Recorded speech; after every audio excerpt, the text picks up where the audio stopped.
first two games between these two division leaders have been pretty entertaining. Josh Colmenter, he may look like he's throwing a hatchet at a barn. Well, he threw pretty well in game number one. He pitched into the seventh inning and was dueling against Roy Halladay.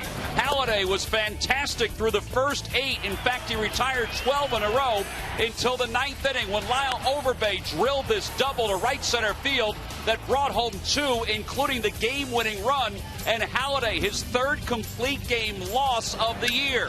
Game number 2, Jimmy Rollins set the tone early. His 37th career leadoff home run, and then Cliff Lee took it and ran with it. He did allow a 2-run home run early in the game, but then he certainly settled in. And then the Phillies offense erupted. It all started with Wilson Valdez's long 2-run double to straightaway center field, where the grown-ups usually hit it, as Ryan Howard said, and Valdez was certainly the hero, and the Phillies took game number 2, and now we are set for the finale of this 3-game series between the Phillies and the Arizona Diamondbacks. The Phillies in the National League, 79 wins on the doorstep of 80. If it was one big division, the Diamondbacks would be 11 games back, but they now lead the National League West. Hi, everybody. I'm Tom McCarthy, along with Chris Wheeler. Sarge will be around in just a little bit. All right, here are the storylines right out of the chute. Shane Victorino has been suspended for 2 games. His appeal on the 3-game suspension from the fight against the Giants was heard, and they knocked it down to 2. He'll start serving it tonight. Carlos Ruiz not in the starting lineup. Ryan Howard not in the starting lineup. So now with all that said, the Phillies will deal with a 15-game winner in Ian Kennedy.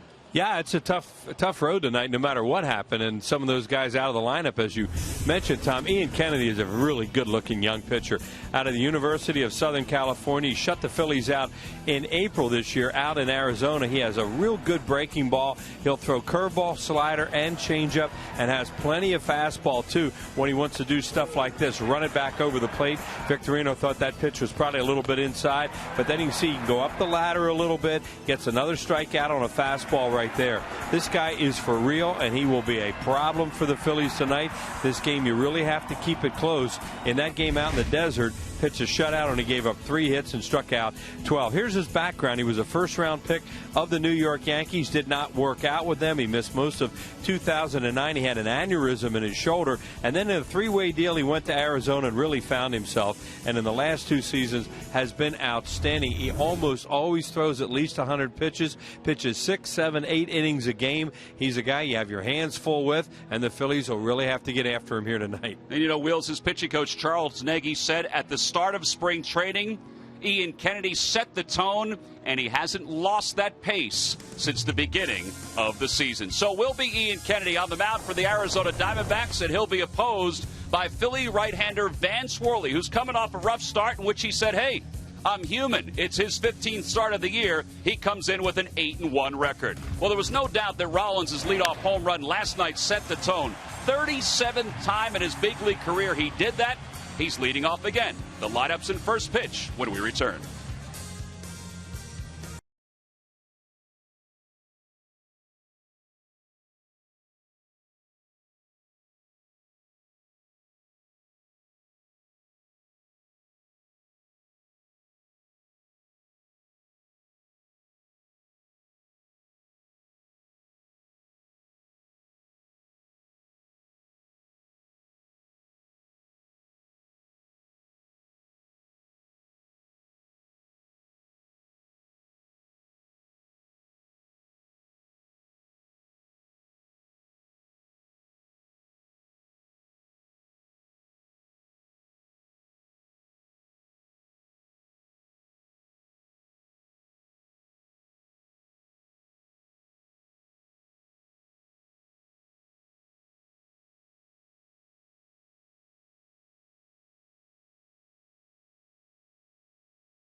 Sight will be in a few moments when Ryan Howard stays on the bench and the rest of the team takes the field.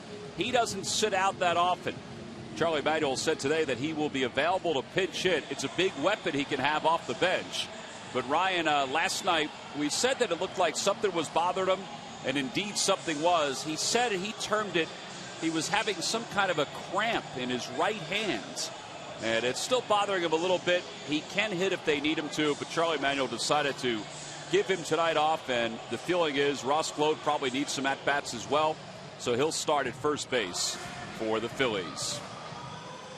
Now, the Phillies have had a lot of success against the National League West this year, aside from the Diamondbacks. It's the only team they don't have a better than 500 record against, but look what they've done against San Diego and Los Angeles. They're done against everybody except for the Arizona Diamondbacks, and possibly they'll face the Arizona Diamondbacks or the San Francisco Giants in the postseason. Yeah, the most games they've ever won against the West are 23, so they could tie that here tonight. Well, here they come. The Phillies will take the field behind Van Swarley.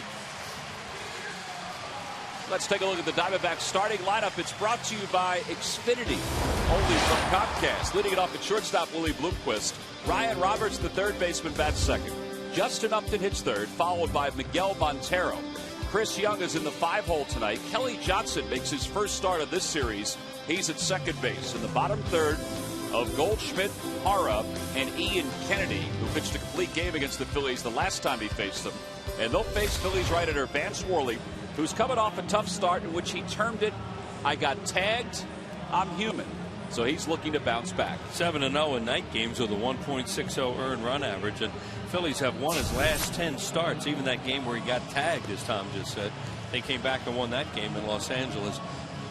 There are the numbers on him. The thing about him is that he was really up in that game. He's not a guy that throws real hard, and his ball was elevated against the Dodgers. They hit him hard early in the game, scored runs, and then he shut him down for a while, and the Phillies were able to come back and win the ball game. Southwest Airlines scouting report on him mentioned at night how good he has been. So obviously we are playing a night game here at Citizens Bank Park tonight. If he keeps the ball down, he'll be very competitive.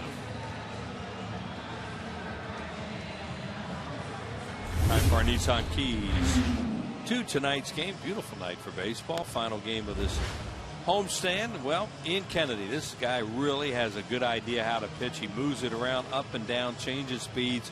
He's a 15-game winner, and he deserves to be. And how about this lineup the Phillies are running out there tonight by, some injuries involved, and also Shane Victorino's suspension reduced from 3 games to 2. So the verdict came down, the decision came down.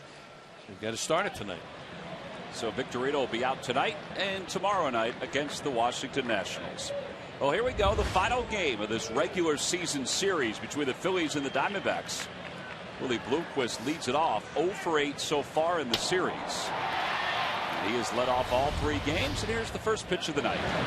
And it's in there for a called strike 1. It's no balls and 1 strike. Bloomquist overall, as you saw, hitting .270 with 4 home runs and 21 runs batted in. Filling in for the injured Stephen Drew at shortstop. And that one's right in on the hand, spinning every which way, and Utley takes care of him for the first out. And Ross Gload just shaved the chin of Chase Utley as he threw that ball around.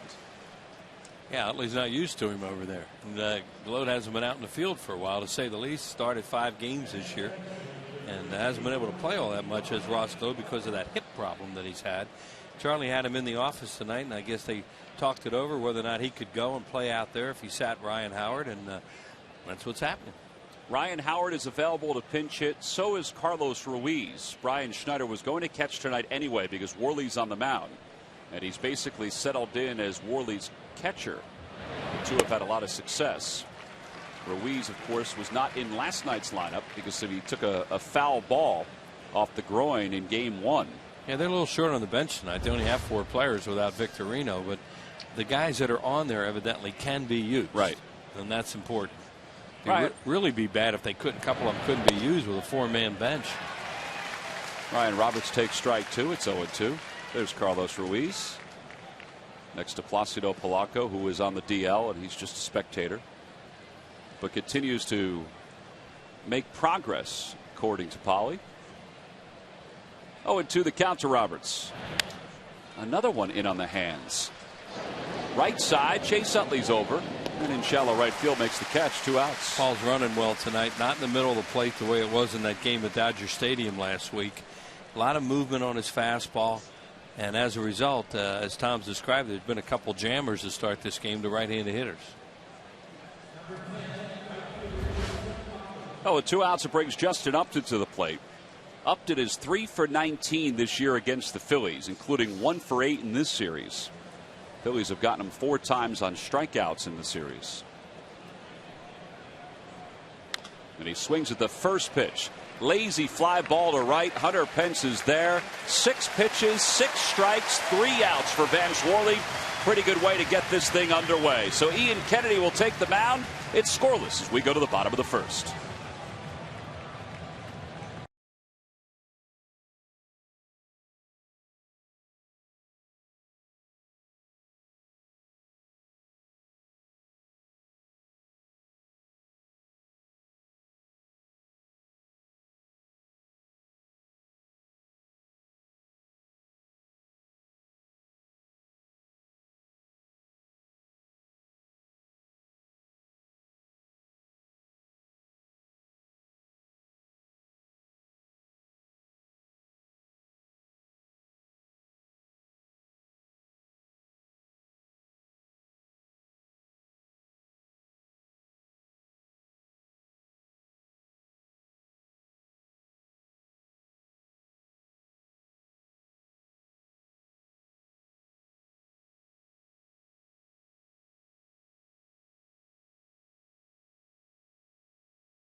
Because he was waiting to hear whether Shane Victorino's suspension was knocked down from 3 games to 2. So it's been knocked down to 2 games. Let's take a look at the starting lineup, brought to you by Xfinity, only from Comcast. Leading it off at shortstop, Jimmy Rollins. John Mayberry starts for the 2nd straight night. He's hitting 2nd.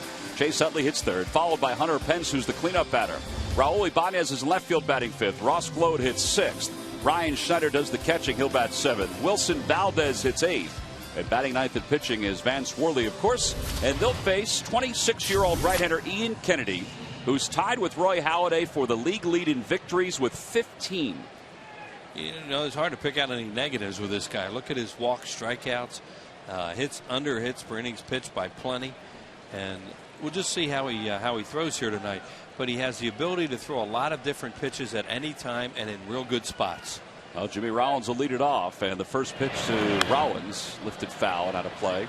First ball swinging again tonight. Last night he hit the first pitch out for a homer. Here's our Southwest Airlines scouting report on him. Plenty of fastball, you know, not a hard thrower, but can really mix them up. And against the Phillies, he's pitched very well in 2 starts, especially last time out. Kennedy, as we said, tied with Roy Halladay with 15 wins. He's also tied with Clayton Kershaw, who won his 15th today as Los Angeles defeated the Brewers, cooled off the Brewers 5-1. And it's 2 balls and 1 strike to Rollins. Kennedy pitched a game against the Phillies. There's Roy Halladay, who Tom was just talking about. He pitched against Cliff Lee in that game out in Arizona. Lee struck out 12 in that game and lost. That one's smoked foul. Look out.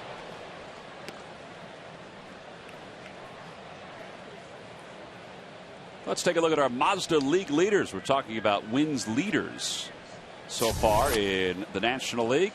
Cliff Lee is sitting there with 13, along with Cole Hamels and Giovanni Gallardo. And of course, Halladay, Kennedy, and Kershaw. Kershaw was outstanding today. They have 15. He really rarely isn't outstanding, huh? That Clayton Kershaw. The Phillies did not face him this year. 2 balls and 2 strikes the count to Rollins here in the bottom of the first.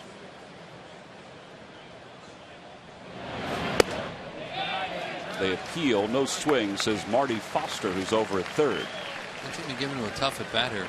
Bunch of fastballs, one curveball. Jeff Nelson's the crew chief. He's at first base. Vic Carapaza's at second. That one's slicing away from Parra. It stayed in the yard, but he didn't get there in time. He is slow to get up.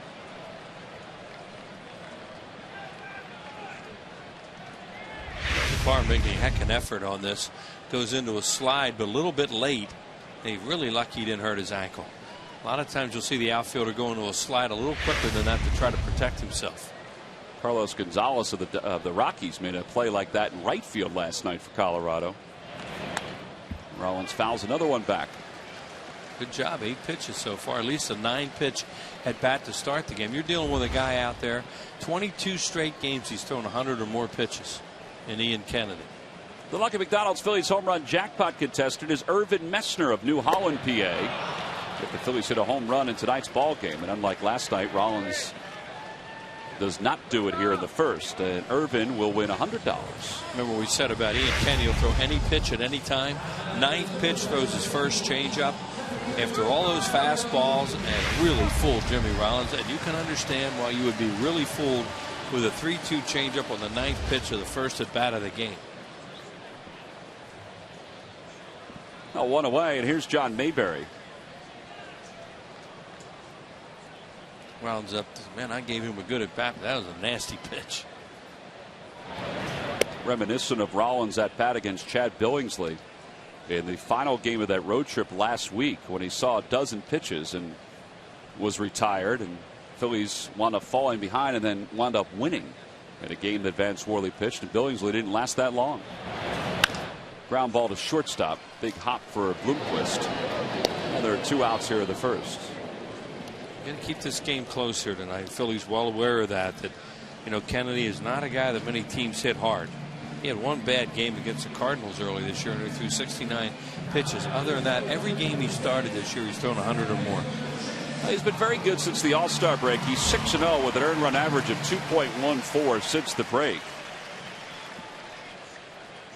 He's allowed only 4 home runs since the break, and that's a big story because he allowed 13 home runs before the All-Star break. Well, when he first came to the major leagues, at least to this league, maybe even when he was with the Yankees, I don't know, but when he came to this league, they questioned whether he had enough fastball to compete because his off-speed stuff was so good. But I guess he does. He's ahead of Chase Utley. No balls and 1 strike.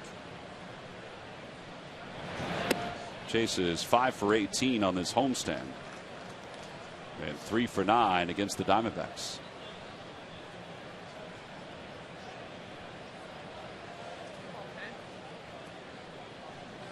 One ball and 1 strike the count, Utley, here in the bottom of the first.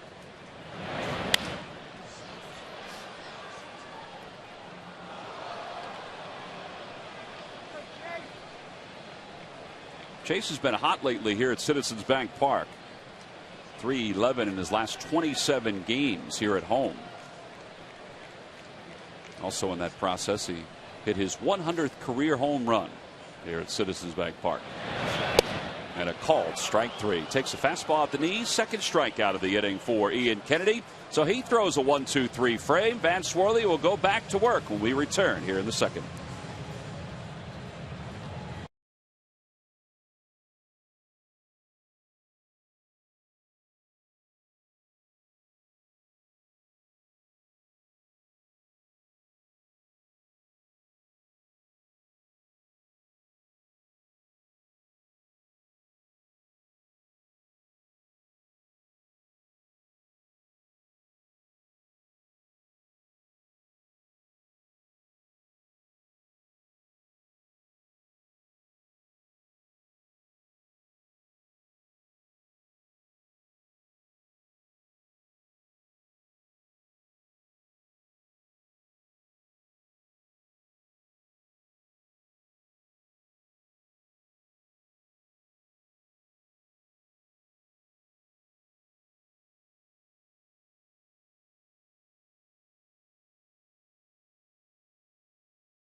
Again, take them with you. Subscribe to MLB.tv today to see every Phillies game live or on demand on your computer and your favorite devices. Visit Phillies.com to order and get more details. MLB.tv, baseball everywhere. Go to the second here at Citizens Bank Park. Another sellout settling in. It's turned out to be a pretty nice night. Now the cover's off the tarp down the left field line, but they were trying to decide tonight whether to put it on, take it off a couple different times because of the storms that have been in the area. Miguel Montero leads it off. He's the cleanup hitter for the Diamondbacks. And it's Worley, 7 pitches, 7 strikes.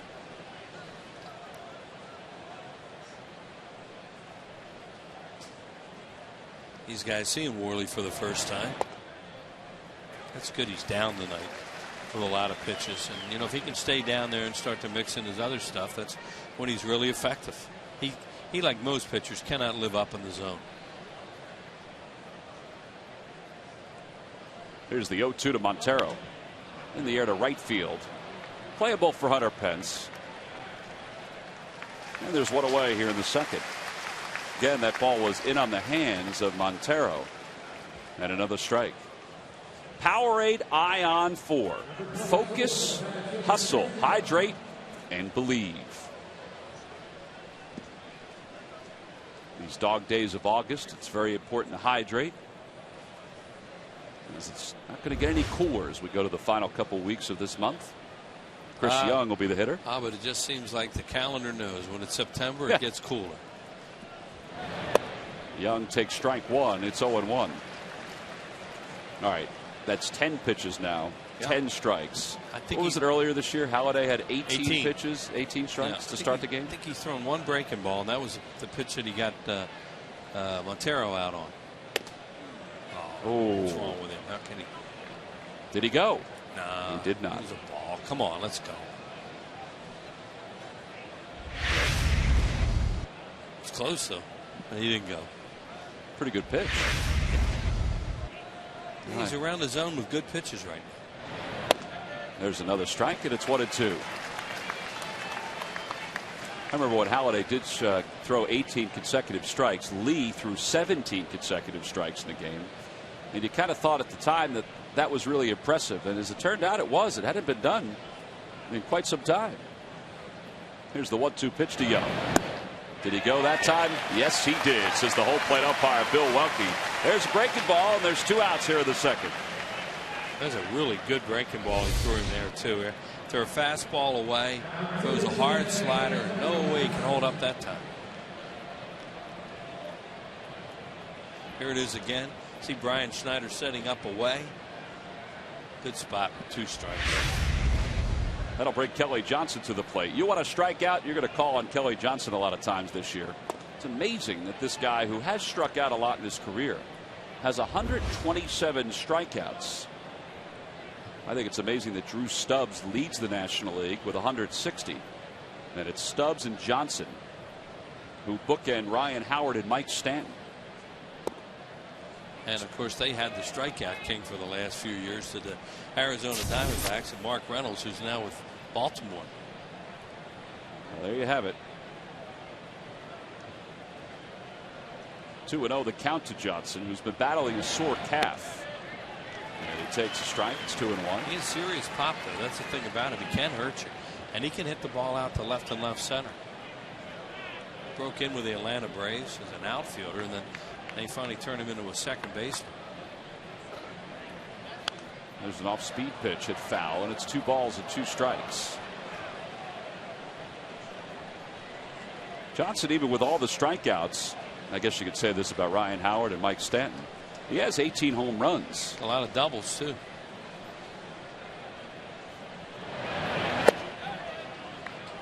He lays off, and it's 3-2.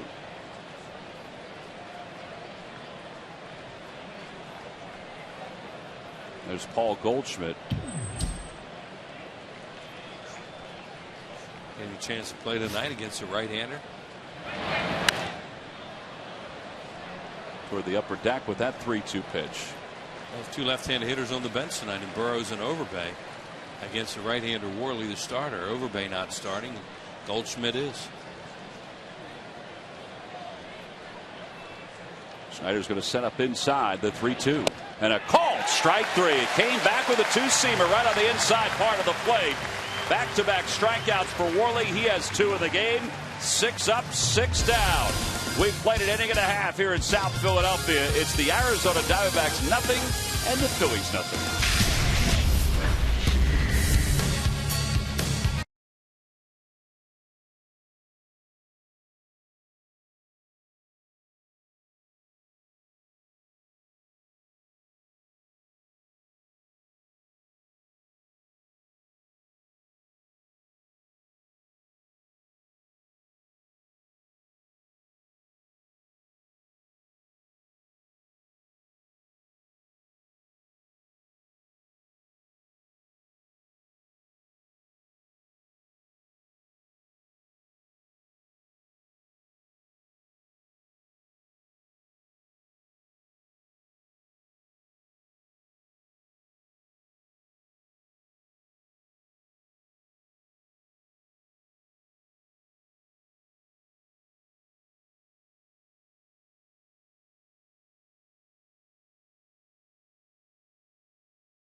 Go to the fan section for all the information, and please, we'll submit your answer on the subject line.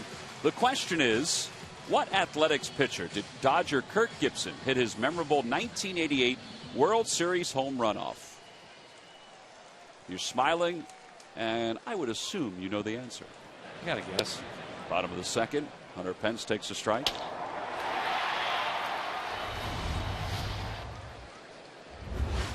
Hunter Pence has hit in 14 of the 16 games he's worn a Phillies uniform. 1 ball and 1 strike. Yeah, moved into the cleanup spot tonight with Ryan Howard out of the lineup. Well, we're going to talk to Juan Samuel in the top of the 3rd.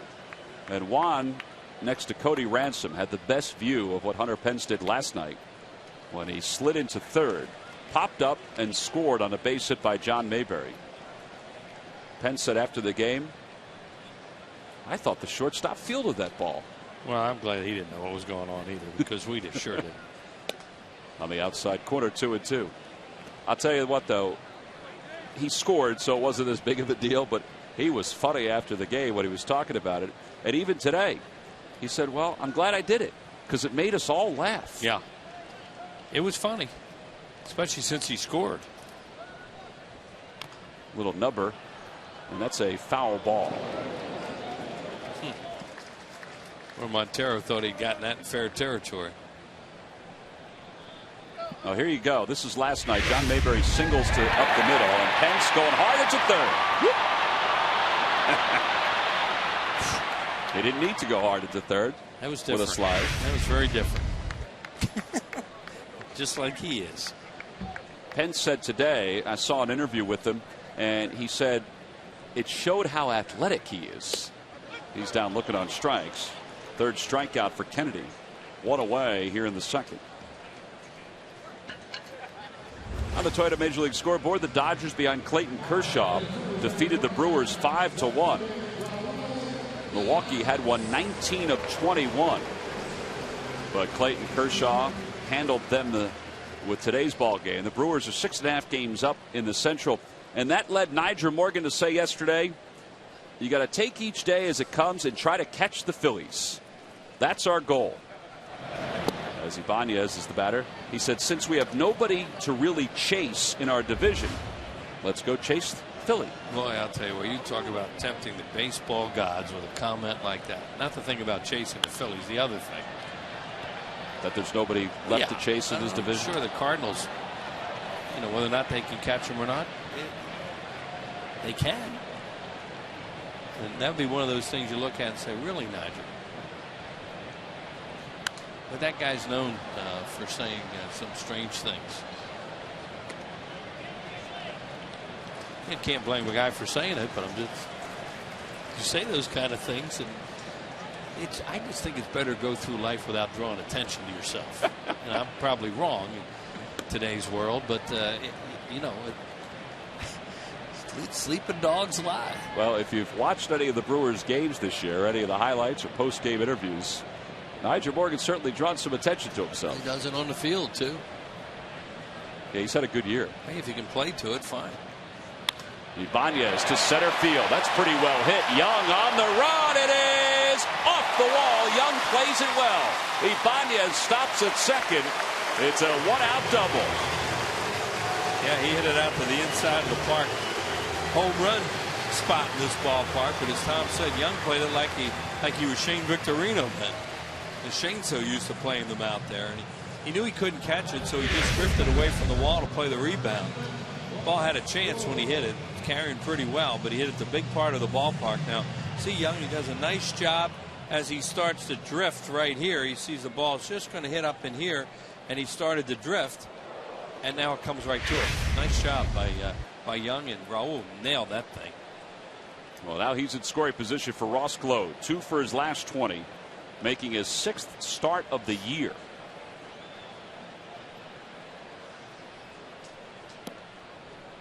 And he takes inside, 1 ball and no strikes. We have a potential little spritz coming. Yeah, the crowd kind of oohed and awed at a little bit of lightning that was flashing down the left field line a few moments ago. They really expected to get through this tonight without getting nailed with a thunderstorm, but I don't know. It looks like some things have changed.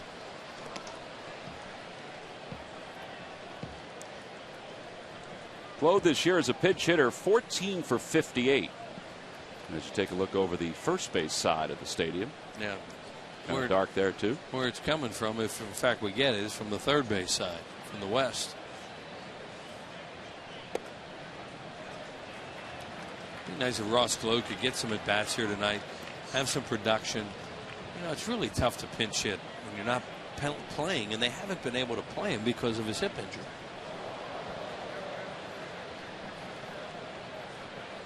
2-1 the count to Glow as another flash of lightning pops around. And it's 2-2. He shot that one right into the sweet level.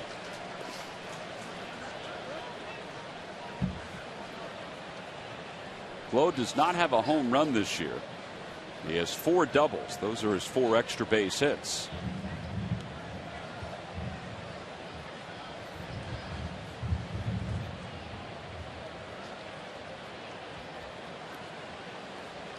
Sound like they're moving some beer kegs around.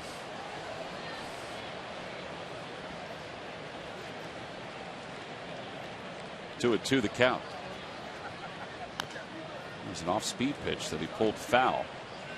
And it remains 2-2. This guy's hard to guess hit against, I would think, because of the fact that he has really good off-speed pitches that he'll throw at any time, and he has tremendous location with it. That's probably one of the reasons why his numbers are so good with runners in scoring position. The opposition is hitting just 144 against him when there's a runner in scoring position. Like right now. On the hands. And Kennedy will take care of this. Oh. Ryan Roberts comes in and just grazes the arm of Kennedy. Boy, that looked like it was going to be a nasty one, because that Ryan Roberts plays, he's a kamikaze out there. He comes after it, plays really hard, and he had that thing, but Kennedy didn't know it. Kennedy's kind of stretching his arm out right now. Yeah. He's really coming hard. And there he goes right into his shoulder, right into his pitching arm.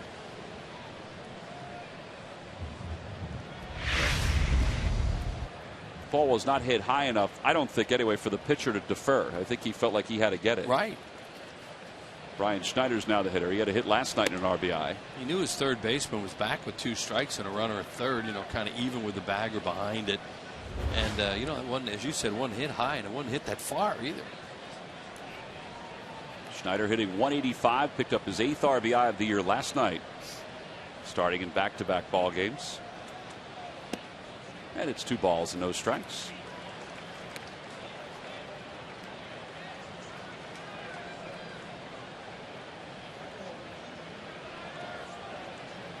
Carlos Ruiz should be able to play tomorrow when the Phillies take on the Washington Nationals at Nationals Park. Right, he wasn't going to play tonight anyway. Tom mentioned Worley and Schneider really worked together well. So that, that's been the time that Brian's had a chance to play every fifth day when Worley would go out there, even Kendrick. And last night, of course, he caught Lee. Yeah, this is the 12th time this year Schneider's caught Vance Worley. The 3-0. Up high, ball 4. So first walk for Ian Kennedy, and it'll bring Wilson Valdez to the plate. Sunday night, Eagles president Joe Banner talks about his ambitions for the 2011 season and how he believes key offseason moves are a formula for success. Watch Birds of Summer Sunday night at 6:30 and 10:30 only on Comcast Sportsnet. The Eagles are playing the Pittsburgh Steelers tonight as they continue to prepare for the 2011 regular season. Here's Wilson Valdez, who's hit it 4 straight. And overall hitting .236. Batting with runners on first and second here in the bottom of the second. And he hits it toward right field, up and going back, and it's over his head. A one-hop off the wall. Ibanez scores, Schneider goes to third, and Wilson Valdez, an RBI double. The Phillies lead it 1-0. And for the second straight night, he's hit it, as Ryan Howard says, toward the grown-ups part of the ballpark. Yeah, they're going to have to start playing him a little bit deeper. They certainly don't expect that. Looked like he started with a fastball away. A pitch they hope he's going to pull. It looked like a cutter or a slider, more of a cutter, and he just went with it, hit it right over Upton's head. And Mayberry scores easily. Brian Schneider has to stop at third, and Wilson Valdez is safe at second, Tom. And safe and secure with New York Life. 20th RBI of the year for Valdez. Worley swings at the first pitch, not hit hard. Bloomquist has trouble with it. It's dug out by Goldschmidt. And the side is retired. But the Phillies strike first. They do so on an RBI double by Wilson Valdez. It's on to the third. 1-0 Phils.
Will face the bottom third of the order. Paul Goldschmidt, Gerardo Parra, and Ian Kennedy. Joining us down in the dugout is Phillies third base coach Juan Samuel. Sammy, that's a pretty good run to get in the bottom of the second. Well, no doubt. Anytime you could get those clutch 2-out singles, that was nice to see. Especially, I'm very, very happy for Valdez to come through right there with the pitcher behind him. Sammy, a lot of people have asked me to ask you, why'd you make Pence slide to third last night? I'm still laughing. That was the funniest thing I ever seen, Wills. I'm waving him the whole time. Next thing I know, he slided. I started screaming. And, I went back down to third base and asked Cody Ransom. I said, listen, please tell me you digged him or something. The guy had no idea what this thing was. Can you explain to me what happened there? I had no idea. It was one of the funniest thing I had happen around third base. Did he say anything to you in between innings about what he was doing? Well, when he came off the field, I got him in the corner dugout, and I'm like, what happened? He said he thought the shortstop had come up with the ball. I'm like, well, leave it if the shortstop come up with that ball. He's not going to throw the third. Oh, well, it was some funny stuff, and I know that the fact that he scored enabled us to laugh a little bit more about it because he was able to recover it. As he said, I looked really athletic with it, too. Oh, you know what? It was a good slide, but we didn't need it that there. But what was funny is then I asked him, aren't you supposed to be picking me up? Supposed to be watching me. Oh, that's funny. We were kidding around about it, Sammy. It looked like you were going to blow a rotator cuff. You were waving him so hard that he missed that somehow. If I know he were going to slide, I would be waving so hard. Utley catches that one out of the air. A line drive by Parr. First out here in the third. Goldschmidt goes back to first, and it'll bring Ian Kennedy to the plate. Juan Samuel joining us down in the dugout. All right, in all seriousness, Sammy, you talked about Valdez getting that hit the opposite way. You've been part of teams before where bench guys contribute. This year's been like last year with the team where the bench guys have really contributed to the success of this ball club. There's no doubt. You need that. If you're going to win and you're going to go all the way, you need those guys to contribute. And Wilson had done it, Mayberry in his time, and Martinez, Ben, all of those guys are staying sharp. And Charlie's doing a really good job of keeping those guys fresh, giving them at bats. Hey, Sam, you walked into a new situation, a veteran team that's won, all the good things that have gone on around here. How do you think it's gone for you? How are you fitting in right now? I'm enjoying this. For me, it's fun coming to the ballpark again. As you know, these guys have been there before. They very much know what it takes, and you see the preparation day in and day out about these guys. You and I talked about the base running in last night's ball game, how happy you were that guys were so aggressive going from first to third. I mean, it was fun to watch. You have to do that. You have to challenge these outfielders and make them throw you out, especially that situation there when Hunter went first to third in a tie ball game. That's what you need. And it kind of changed the complexion of the game when they were able to do that last night. There's no doubt, and it make it easier for me also. Ross Glode fields the bunt by Ian Kennedy. It's a little easier to score a guy from third than second. Huh? Exactly. When those guys keep coming hard, it's easier. I have to make my decision quicker, and you have to prepare way in advance when you have those guys coming hard all the time. Well, 2 outs, and it brings Willie Bloomquist to the plate. Sammy, the team obviously has had a lot of success sitting atop the division by 8.5 games, but there doesn't seem like there's any let up with these guys.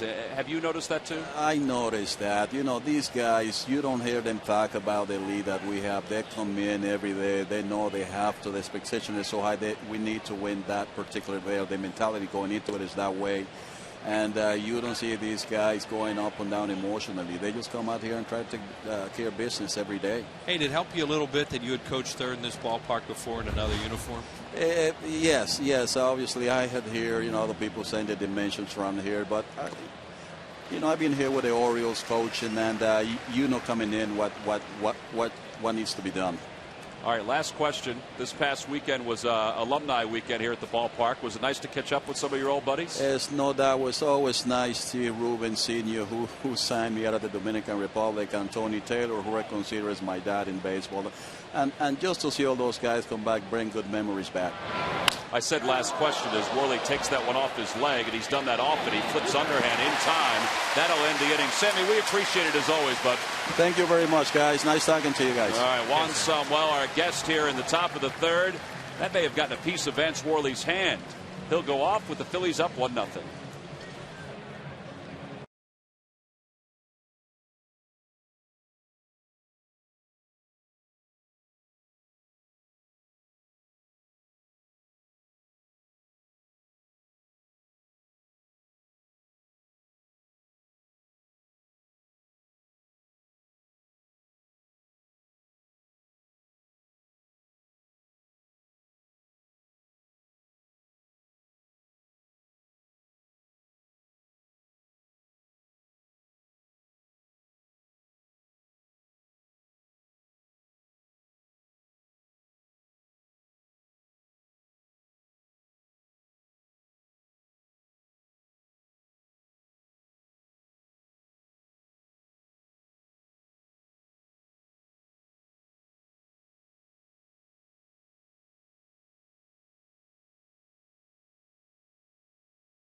Xfinity.com or your local dealer today. Buy Xfinity only from Comcast, the official HD triple play provider of the Phillies. By Southwest Airlines. Southwest Airlines new Rapid Rewards. Unlimited reward seats and no blackout dates. And by Mazda. Zoom Zoom. Phillies are on top 1-0 as we go to the bottom of the third. Phillies fans getting their first exposure of the Arizona Diamondbacks. And they've had their share of events, Worley, this year, and they've loved it. And he has gotten one ball after another right back to the box this year. That would hurt him a little bit, too. Although you look at Pence looking at him and he goes, wow. Jimmy Rollins greets Ian Kennedy with a base hit up the middle to start the bottom of the third. But this game is tied because Worley sacrificed his body again. I mean, not tied because the game it would have been tied if that ball had gone through the middle.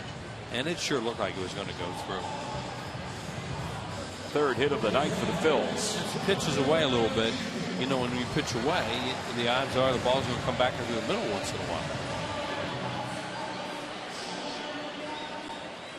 Oh, it started to rain here at the ballpark. Still some lightning flashing around. Mike Buckholder, who's the Phillies head groundskeeper, went out and talked to the first base umpire, Jeff Nelson, the crew chief, a couple different times, just to give an update on what storm is around the area. Well, it's really great the way that Mike would communicate with the umpires, too, because what they try to do is get the tarp down early if you're going to get hit, so that the field, that you can fix the field up real fast afterwards, as opposed to if the field gets real wet, then it takes a long time. 1 ball and no strikes the count to Mayberry, who grounded to short his first time up. He's 0 for 1. And he hits one deep down the left field line. Fair or foul, it is a fair ball right off the pole. A 2-run home run for Mayberry.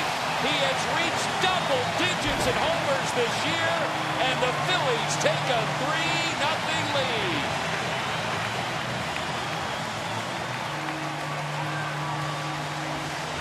Well, the ball was hit so hard it didn't have time to hook foul. Yeah, and as Tom mentioned, there's Worley. He's loving that. He has not given up a whole lot of home run balls. They gave him up early. That's the 11th by a right-handed hitter. Boy, John, boy, he can get some serious extension, and it's hooking, but a good boink right there for the Phillies. And Urban Messner of New Holland, Pennsylvania, you've won $100 thanks to that smiling face and the McDonald's home run jackpot. And he's only playing tonight, of course, because Shane Victorino's suspension began, and he's out there in center field.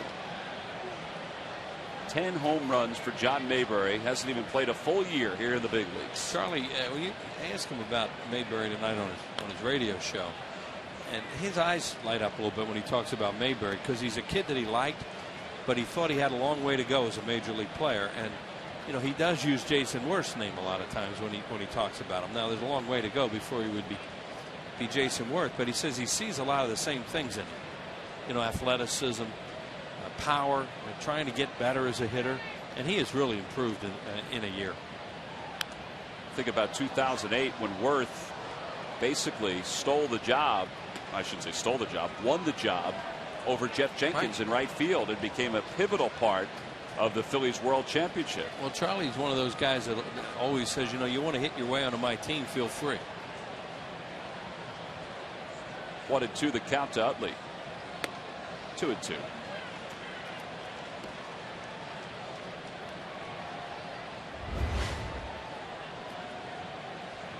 Nothing Phillies here in the bottom of the third.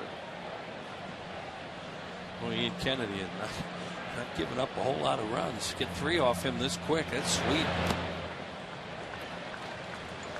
They've hit some balls hard off him too. Think of the ball Ibanez hit, Valdez, that one right there by Mayberry. Jimmy's ball was hit hard up the middle, so they're squaring him up a little bit. Uh-oh. Look at that sky.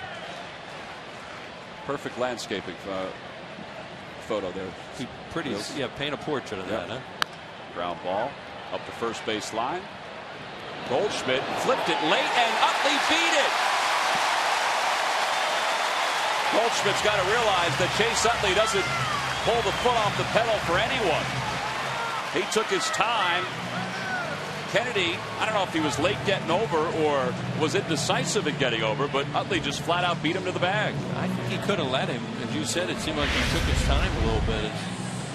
Here he goes. He looks up. Now, is he there yet? Well, he is a little bit late. Yeah, he's late. Kennedy was definitely late getting there, and he's out. He was out. But he's not. Here it is. Let's see if he's late getting off the mound. Not really. Not really. He's just maybe slow. Yeah. Slower than Chase. Yeah. But the bottom line is the runner should never beat the pitcher to first, and he didn't. Yeah. And the Phillies get a break. So a base runner with nobody out here at the bottom of the third. Hunter Pence out in front. No balls and 1 strike.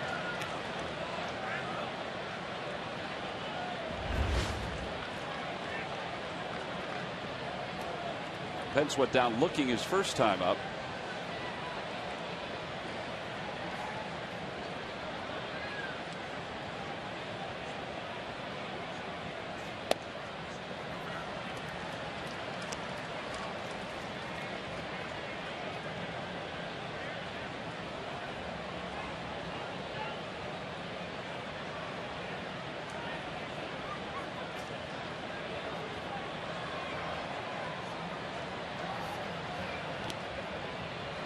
Seeing Chase go down the line like that, that's just so encouraging. The way that he's able to run. After all the problems he went through in spring training and early in the year, and wondering, is the guy going to be able to play, or what's going on with him? And see how many times he's been on base, but just to be able to sprint like that from home to first, big. Not many guys do it the way he does it. No. And he basically, he got a favorable call as it turns out, but he put a lot of pressure on the defense by hustling up the line. Yeah, well, he made it close enough that, he got the favorable call.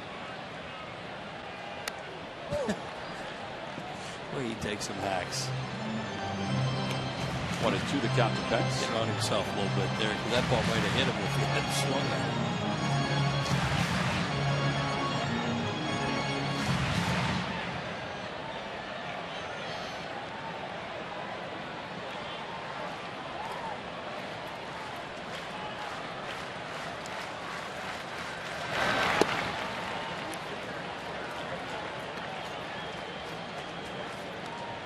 Try to change up that time. I think he came down and into Hunter Pence, and that's a great pitch to really nail if you see it.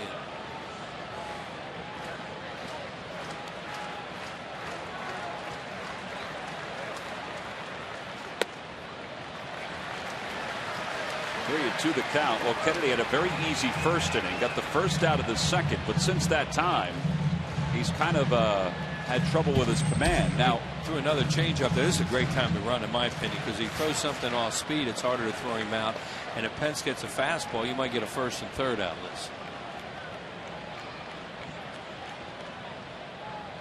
Utley doesn't go. Pitches low, ball 4. I think he was going to go there, and he got quick pitched a little bit. And the one thing you have to make sure is you do not get picked off. Now the Phillies sold out of season tickets this year. Did you miss your opportunity? With the deposit, fans can now be placed on the priority wait list for 2012 season ticket plans. Deposits do not guarantee a ticket plan, but do hold a place on the priority wait list. See the tickets section at Phillies.com for details. Charles Nagy, the pitching coach, longtime Cleveland Indians out there. A guy that Charlie Manuel has a lot of respect for. Well, he probably at one time is about as close to the #1 guy that the Indians had on some good teams. Absolutely. You see Nagy's major league numbers, 3-time All-Star. Very consistent pitcher for the Indians.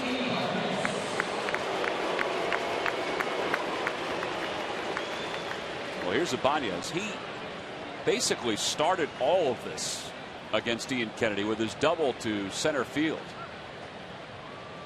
Well, what he's shown Kennedy tonight is they can hit him, because he came out really mixing them up, pitching well to the first 4 hitters, and then boom, 400 feet off the center field wall, and that'll get your attention. Runners on first and second. Good speed. Utley at second. Pence at first. And the 0-1 pitch down the left field line, slicing out of play. Now there was a play in the second inning after Ibanez was on second. Ross Flode did a little pop up to the left side of the infield. Kennedy made the catch, and then collided with Ryan Roberts, the third baseman, and it kind of forced his arm into his body and up toward his head. Now, I'm not saying that that's why his command is off here, but this isn't what the reports have told us that Ian Kennedy was like, particularly since the All-Star break.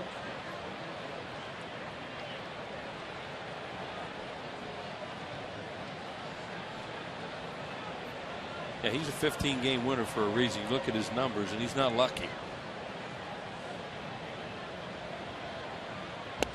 On the inside corner, and Ibanez down looking for the first out.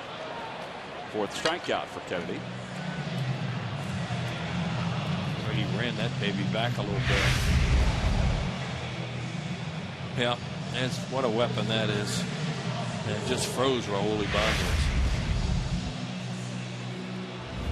Here's Glode. 0 for 1 with that pop out to Kennedy.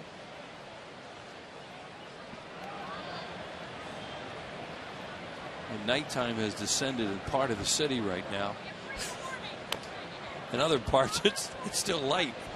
It's an amazing shot of what's going over Center City right now. I mean, it's just, it looks like Will Smith's going to come out and the spaceship is going to, he's going to have to attack a spaceship. Look at the difference right there. Ooh. 79 degrees, and yes, thunderstorms in the area.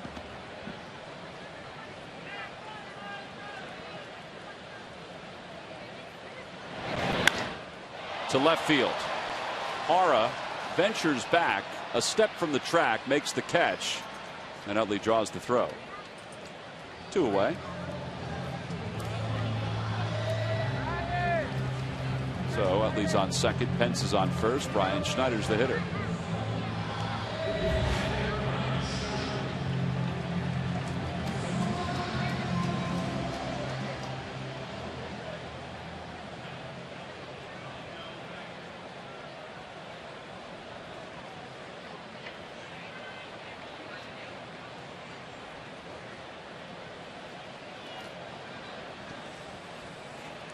Schneider walked his first time up.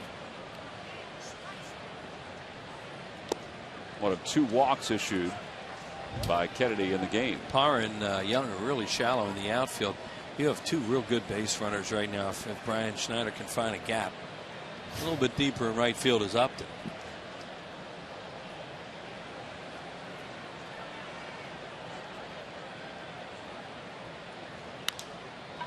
Fly ball, shallow center. Young started back, now coming in, and Bloomquist makes a heck of a catch, going out from his shortstop position.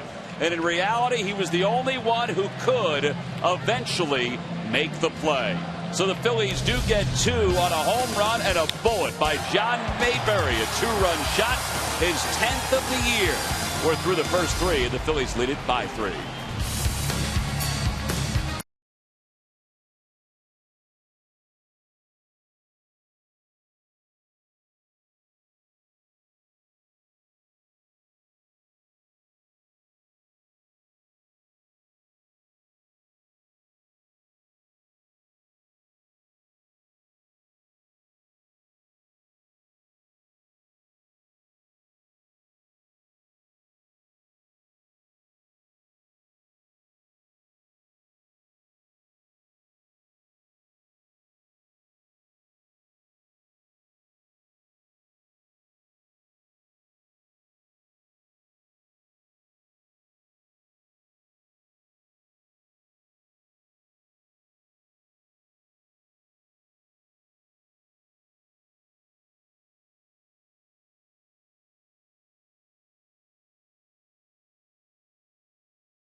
You could say we've been talking about the thunderstorms that are around the area.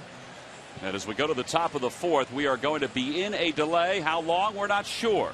But the grounds crew wants to make sure that they get the field covered before the storm really hits. Jeff Nelson, the crew chief, has been in communication with Mike Buchholder, the Phillies director of grounds, and they decided this was the right time after the first 3 innings to put the tarp on the field.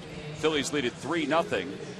Thanks to a 2-run home run by John Mayberry. And, well, it gives us a chance to introduce Sarge, who's up here in the booth. And also, the Phillies' first pick in this year's draft, Larry Green Jr., who has officially signed his first professional contract and is wearing his Philly pinstripes. Larry, thanks for coming on. Yes, sir. No problem. Congratulations. Thank you. Thank you. How is this this whole day, this whole week been for you? It's been crazy, but I like it. It's a great atmosphere, and I like Philly a lot.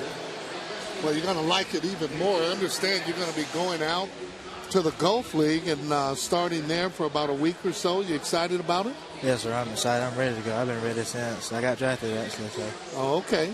Yeah. So power hitter, line drive hitter? Power hitter, yeah. Power hitter. Well, we could use them here, let me tell you.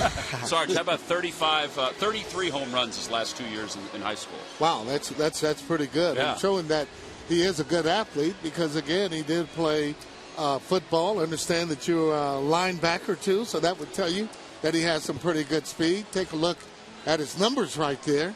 Woo! 562. What kind of pitchers you got in that league? Yes, sir. Boy, that's something to be very proud of right there. Yes, sir. How much did football? I know that you told us before that football you kind of did just to stay in shape for baseball, but how much did that help your personality as an athlete, you think? I think it helped me grow, because football is tough, and you got to be tough to play. So I think it helped me grow a lot, and I made me realize how much it meant to me, and baseball is number one. And you found that out when you were hurt during your junior year playing football. You hurt your ankle, broke your ankle, so then you were able to rehab and get yourself back for the baseball season. Then you decided, all right, it's just baseball from here on out. Yes, sir. Well, that's a good decision. I know. So you did have that, I guess you were going to go to Alabama, football scholarship again.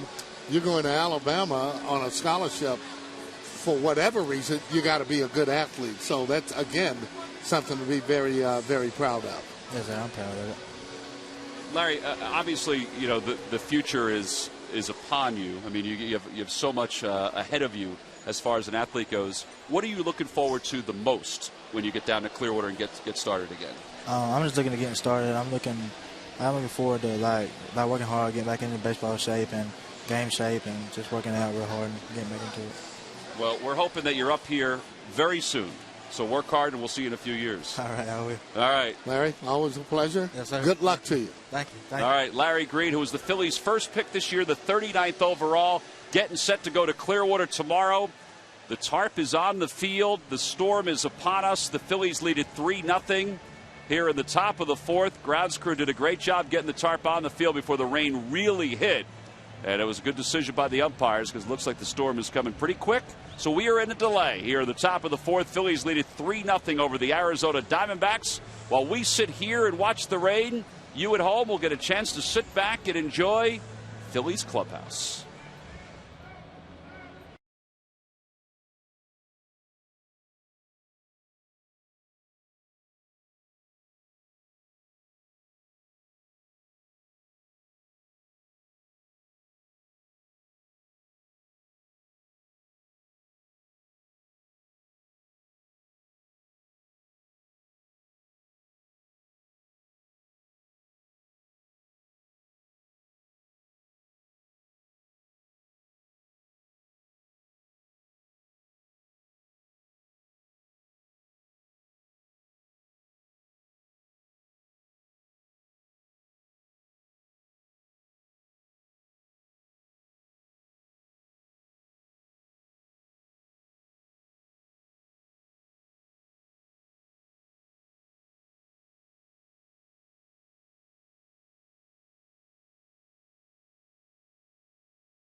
David Herndon.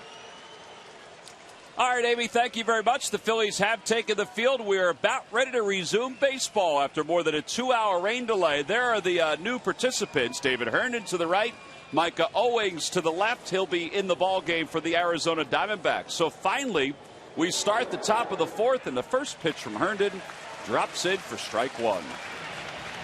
Ryan Roberts, Justin Upton, and Miguel Montero scheduled to face Herndon. 0-2 with a 4.10 earned run average. And this is a 2-hour, or was a 2-hour and 17-minute rain delay, Sarge. Well, it was a long time, but shouldn't be any ill effects there with the players. They've been hitting down in the cage, keeping themselves warm, and expect for them to come right on out and do and continue to do what they've been doing. Well, the shame of it is that Vance Worley allowed just one hit over 3 innings and was pitching pretty well. Yeah, he was pitching good and locating his fastball. 2-1 pitch to Roberts. Down the field line, Pence on the run, and it's out of play.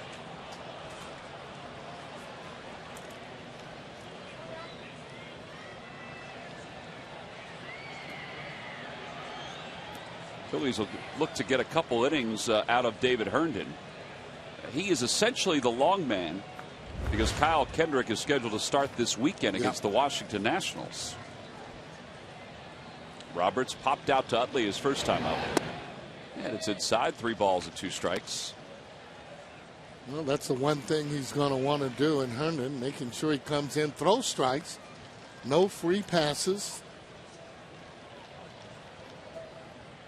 He's due to bat second in the bottom of the fourth, but he's most likely going to hit unless this is a rough inning for him. 3-2 the count to Roberts. Well, every manager has to deal with things they can't control. Yep.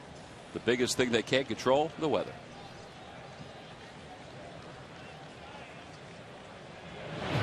Swing and a miss. He got him. So it took 2 hours and 17 minutes, but the fourth inning gets underway, and it's a strikeout for Herndon.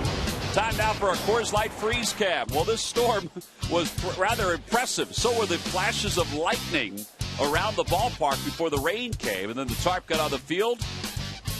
I don't know, it was a pretty impressive sight. The rains were pretty heavy at times. And Sarge, they said it would be heavy, and it was for about 45 minutes. Yeah, well, glad we're able to resume this game.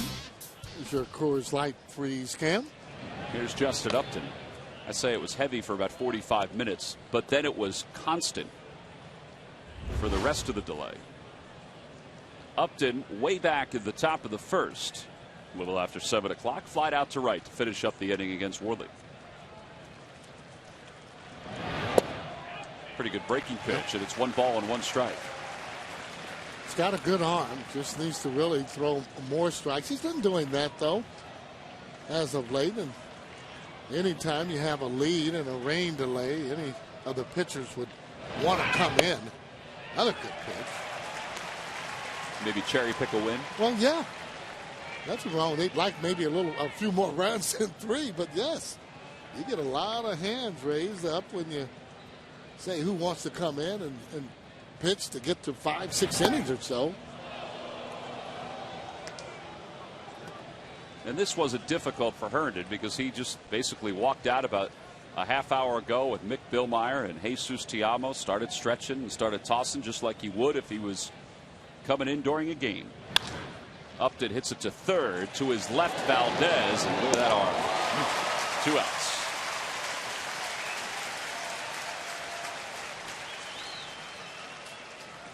So 2 away here at the top of the fourth, and that'll bring Miguel Montero to the plate. Montero flied to short right his first time up, so he's 0 for 1. I guess some of the pitchers maybe it would not affect would be a knuckleball pitcher. I know Phil Niekro, he used to come back and pitch after a long rain delay, but again, he's throwing a knuckleball as opposed to a lot of breaking balls and sliders and so on. They originally said the delay, they expected it to be about a half hour. Obviously, it was longer than that. It was 2 hours and 17 minutes. You asked Charlie Manuel, Rich Doobie, what the time limit is for a starter to come back, and they said it differs from pitcher to pitcher, but 2 hours and 17 minutes is a pretty long time. Outside and low, 1 ball and 1 strike. I would think the ceiling is about 45 minutes. 45 minutes, I would think, to an hour. The pitchers, they end up cooling down, and one of the reasons they don't want them to come back just for fear of injury.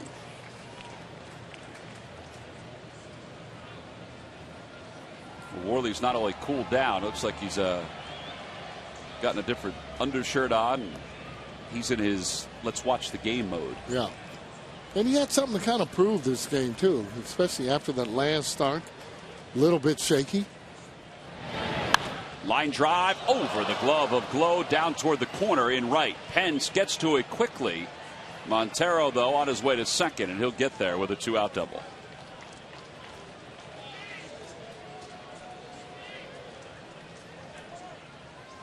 Probably not a whole lot of kick going on because the grass and everything else is so saturated. Yeah, well, this ball here was just smoked as it gets right over Glow's glove there. As you see him getting up.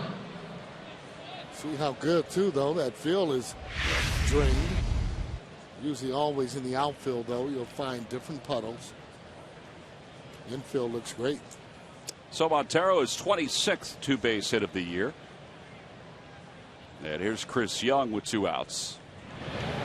Takes a slider for strike 1. Young struck out his first time up. One of 2 strikeouts for Vance Worley.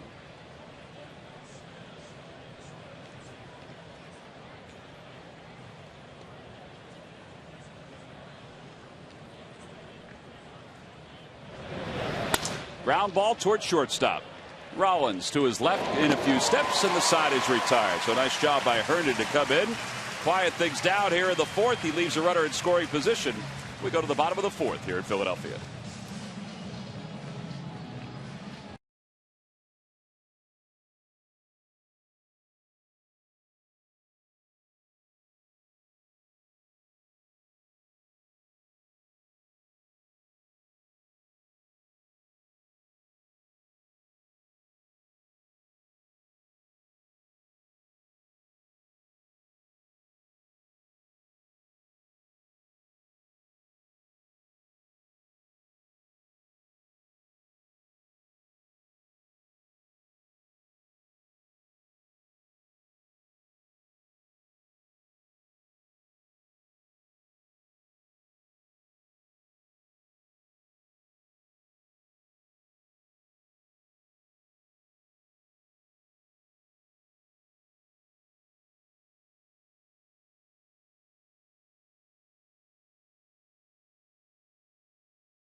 SUVs, we make history. By Citizens Bank, we're for homes. Talk to us today about how we can help guide you to the loan that's right for you. And by the Pennsylvania Lottery. Play 10 times the money. The new instant game for the Pennsylvania Lottery must be 18 years or older to play. Please play responsibly. Now, bottom of the 4th here in Philadelphia. It's 3-0 Phillies. They'll get a chance to bat against Micah Owings, who comes into his 22nd game. He's had a good year this year. He's 6-0 with a 2.63 earned run average. This is a guy who was at one time a full-time starting pitcher in the big leagues for the Reds and then eventually the Arizona Diamondbacks. So he's on to face Wilson Valdez, David Herndon, and then the top of the order for the Phillies.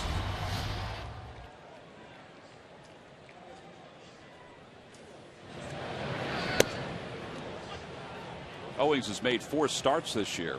He's 3-0 with an earned run average of 3.54 as a starting pitcher. But he is basically the long man for Arizona. And he could flat out hit. Yeah, oh, no question about that. He can hit. He's always been a good hitter. 1-1 the count to Valdez. Fly ball down the right field line. This is a tough play. Upton on the run, and he's not going to get there.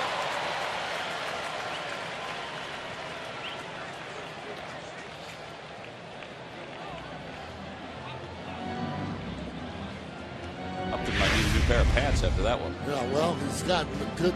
Look at tear Upton turn, but look how long he slid. That has a lot to do with it being a little wet out there. Here he comes in again, slides as he tries to slide to get there. No chance, however. Valdez, a swing and a miss, and there's one away here in the fourth. Micah Owings takes over for Ian Kennedy, who was not sharp through 3 innings tonight. Now that's the good news for the Phillies. He allowed 5 hits and 3 runs, including a 2-run home run by John Mayberry. So Owings now will face David Herndon, who has 2 at-bats this year.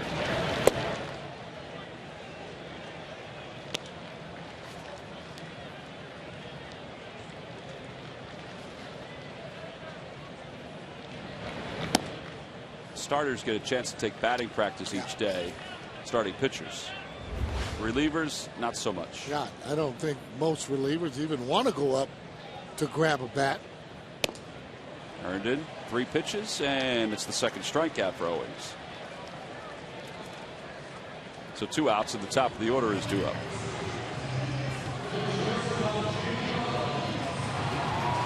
You don't think there'd be some joy in David Herndon's mind if he had a hit there? Not with that swing. His heart might have been in it, but the backside wasn't. It's difficult to hit like that. There's Jimmy Rollins, who's 1 for 2, and Rollins takes on the inside corner. Rollins struck out in the first, singled and scored in the third on the home run by Mayberry.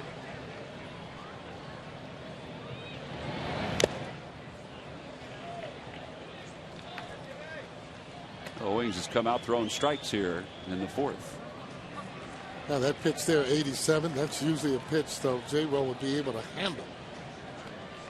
He's in a pretty good spot to be able to hit.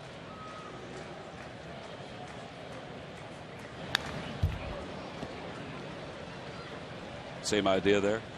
Tried to get the ball up out of the zone. Catcher called for the ball a little bit higher.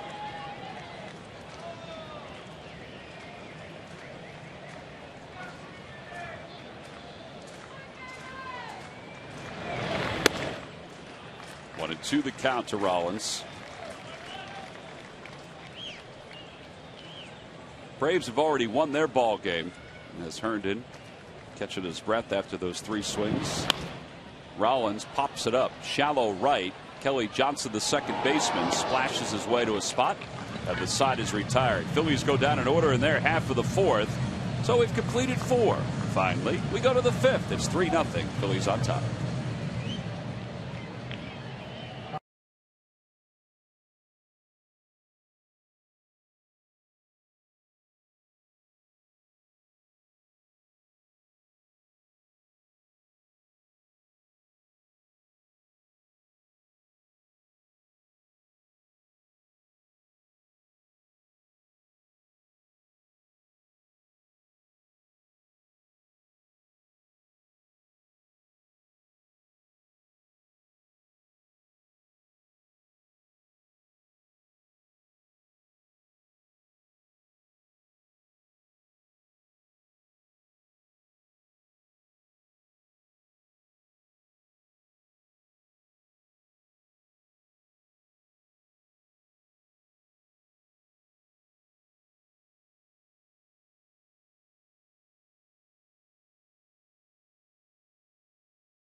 you'll love, like Avery labels with exclusive True Block technology.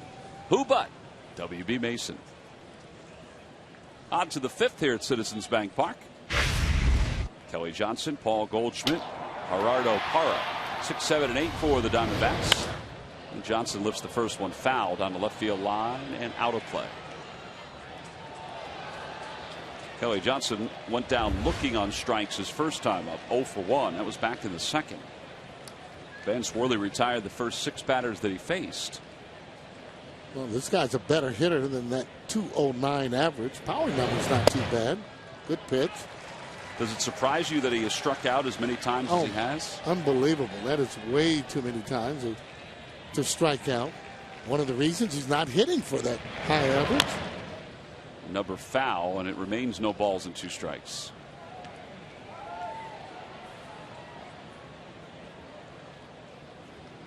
Kelly Johnson had somewhat of a renaissance last year with the Diamondbacks, which made them feel pretty good about him coming back this year to be the starting second baseman. Swing and a miss, and he is rung up for the second time tonight. Second strikeout for Herndon, 1 away here in the 5th. Check out the Phillies Authentic Store at Citizens Bank Park. The store features authenticated game-used items, including a limited edition Roy Halladay no-hitter framed lineup card and autographed photo. For a list of available items and for more information, email merch, MERCH, at Phillies.com. 1 out. Here's Paul Goldschmidt. On the outside corner, 0-1.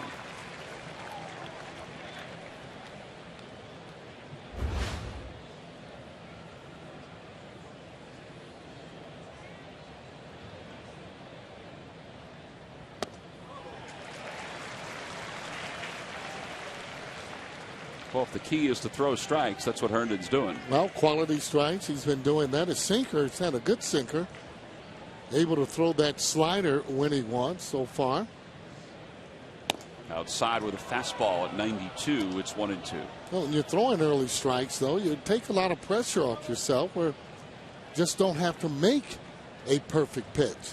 Now you can get the hitter out without really throwing a strike. There you go. That was out of the strike zone. It's back-to-back swinging strikeouts for Herndon. There are 2 outs. And for a guy, Sarge, that really has 2 pitches, that's ultimately important. Boy, excellent pitch. Little slider there as the ball moves away. Difficult pitch to hit for a right-handed batter. Parra hit one right on the nose his first time up. It was a line drive at Utley. That was back in the 3rd before the rains came.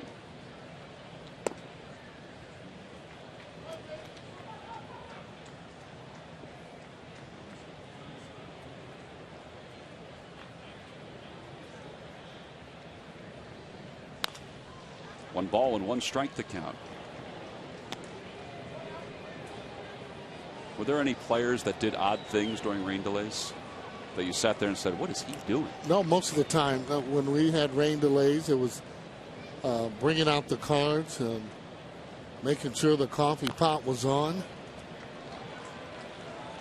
You know, Gary Maddox would be in his locker either reading a book or doing the crossword puzzle. Well, you didn't have. Did you have the ability to use a cage anywhere? Well, different places, yeah. Here in Philadelphia, could. Chicago, you couldn't. Well, Herndon has just struck out the side. 1, 2, 3 go the Diamondbacks. 4 strikeouts in 2 innings for Herndon. We go to the bottom of the 5th. John Mayberry is due to lead it off.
That ball is smoked as it's going right down the line. Look how high it gets up on that pole there.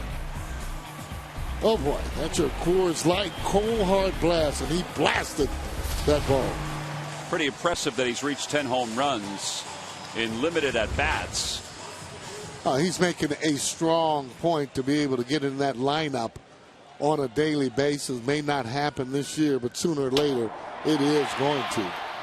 Mike Owings delivers a breaking ball for a strike. It's 0-1. I mean, you like the adjustment that he's made from last year to this year. I mean, last year, I think the jury was still out on whether or not he was going to be able to hit. Well, his stance is totally different. Well, he's in a little bit more of a crouch, and more so for me. I mean, he's not bailing at the plate, meaning that when the breaking ball is coming, he's almost kind of bucking back a little bit, if you will. Fights that one off, and Johnson makes the catch. One out here in the bottom of the fifth. I think you said something that's key. Fighting for playing time or a starting spot, maybe not this year, but could be next year. Oh, yeah. I think players sometimes look at the Phillies and say, you know, Charlie Emanuel's given some guys a chance over the years, whether it be Jason Worth or, you know, even a Mayberry, that they want to, or even a Carlos Ruiz, you know, that they may want to play for a guy like that. Oh, I guess, I mean, there's no question. I mean, you want to. You know, and then in Mayberry's case, and I mean, you realize once you get in there and you start going, you'll be able to ride through the ups and downs, because Charlie's just that type of a manager. He sticks with his players. 2 balls and no strikes to Chase Utley. And the other thing in his favor, he plays good defense, has great baseball instincts. I mean, last night you saw the way he was running the bases. That's what you like, to be able to read it once it leaves the bat, not when it falls in the outfield someplace.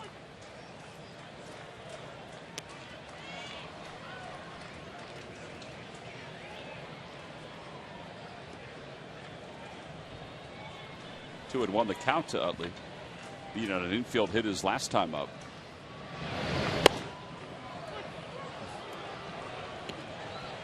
Tough pitch. Micah Owens, originally drafted by the Diamondbacks, traded over to the Reds, signed as a free agent this past offseason by Arizona. Got a chance to bring him back. And Utley drills it down the right field line. That's in for a base hit, and it might be 2. It's going to be 2. That just sounded good. But he got those hands through. That's what he actually wants to do. You can see that ball when it hits the fence there. Upton, he's playing it like it's going to come back. That ball actually dies down. Well, he's safe and secure at second, safe and secure with New York Life. So a 1-out double, and here's Hunter Pence, who's 0 for 1, walked his last time up, and you see his numbers against Owings, Utley's, and they just keep getting better.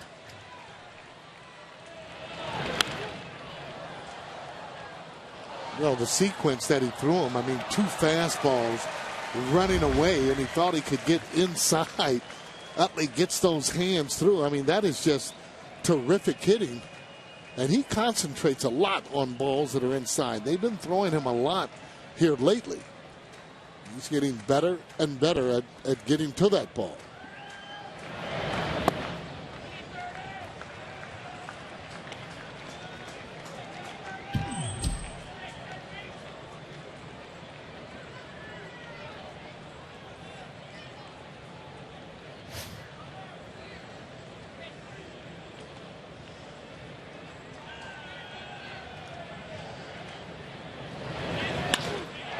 Drive, look out, everybody. Oh, wow. I mean, that thing was buzzing. Boy, glad to see everybody all right over there. And I mean, that ball is coming in there.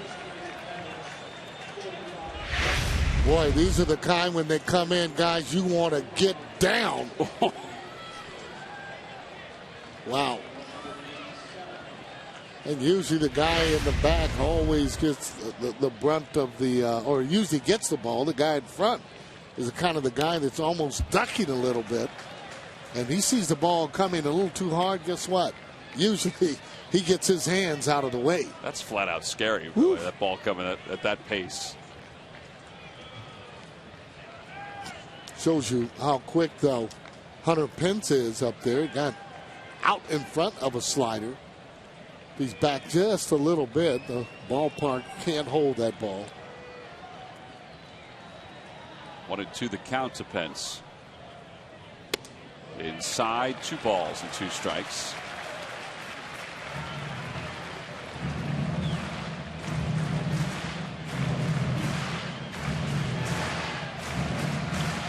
Phillies lead it 3-0. They scored 1 in the second, 2 in the third. Here in the 5th, after a 2-hour and 17-minute rain delay, they're in search of a little bit more. Hunter Pence batting cleanup tonight. Ryan Howard not in the ballgame. And Miguel Montero going out to chat with Mike Owings. Well, just trying to get on the same page. And if they were going to change the sign, you'd have the infielders in there with them.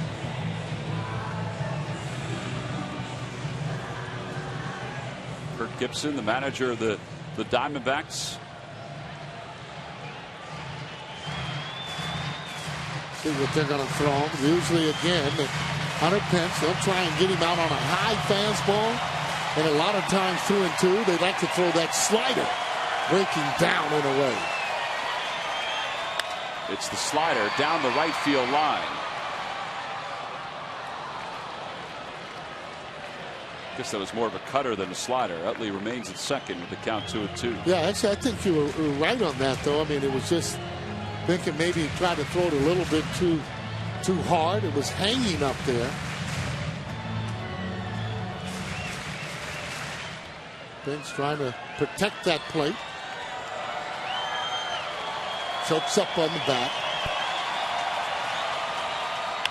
Ground ball toward third. Scooped up by Roberts. It's a nice play. And he throws out his former college teammate. 2 outs. Follow the Phillies stars of tomorrow at Lehigh Valley, Reading, Lakewood, and Williamsport. All 4 minor league affiliates are close to Philadelphia and easy to visit. Enjoy a fantastic ballpark experience with games all summer long. Visit Phillies.com/minor leagues. Tonight, the Reading Phillies defeated the Portland Sea Dogs 8-3. And the R-Phils under Mark Parent are 62-62. Tuffy go switch, by the way, 3 for 3 with 3 runs batted in. Portland Sea Dogs are the AA affiliate of the Boston Red Sox. They have one of those replica green monsters at their ballpark at Hadlock Field in Portland, Maine.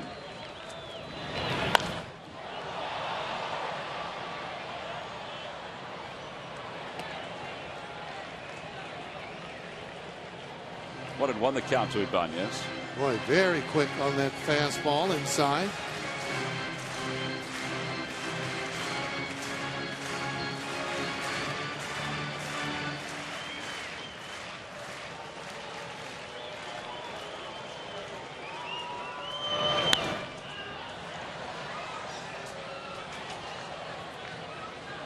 Travis Owens coming in and throwing strikes, not afraid and challenging the hitters. Back-to-back fastballs.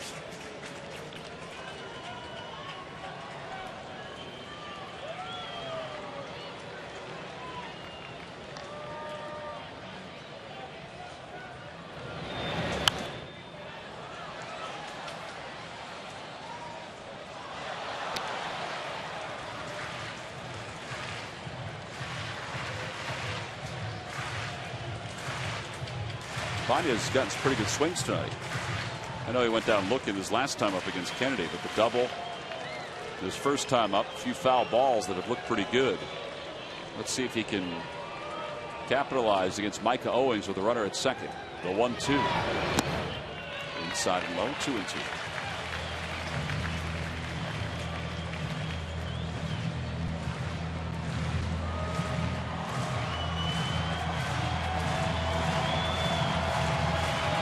be a big run to pick up. Still want to just kind of add on as you go.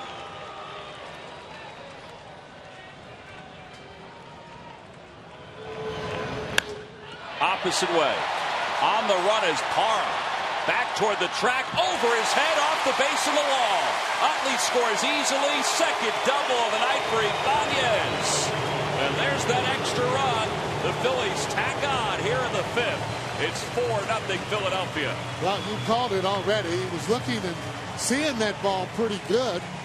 After he takes that pitch down and in, didn't even budge on it. You know that he was getting ready to put good wood on it. Short, quick to the ball. As he drives that ball over Parra's head there. Looks like maybe he could have got back and maybe tried to get up, but no avail. There's Utley there. You pitch. So 4-0 Phillies. 30th two-hit game of the season for Ibanez, who was 2 for 29 coming into this ball game. 2 for his last 29. Well, maybe he's found something, because that was really a pretty good swing. You know, Parra going back, and you want to get back quick. I mean, he got back almost, I think, giving up on the ball a little bit too soon. No, the ball didn't get way up on the fence there. Take a look at it. You see what I'm saying? It's up awful high. He starts to slow down now, or even before, and he shouldn't be afraid to maybe take a look up in the air to take a look at the ball. He just gave up on it, and more so, I think, concerned about the fence. Swing and a miss. Glode goes after a high pitch. He's retired. So are the Phillies here in the fifth, but not before Raul Ibanez collects his second double of the night. It was an RBI double. Give the Phils a 4-0 lead.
Capitalizing on the most recent addition to the Phillies lineup.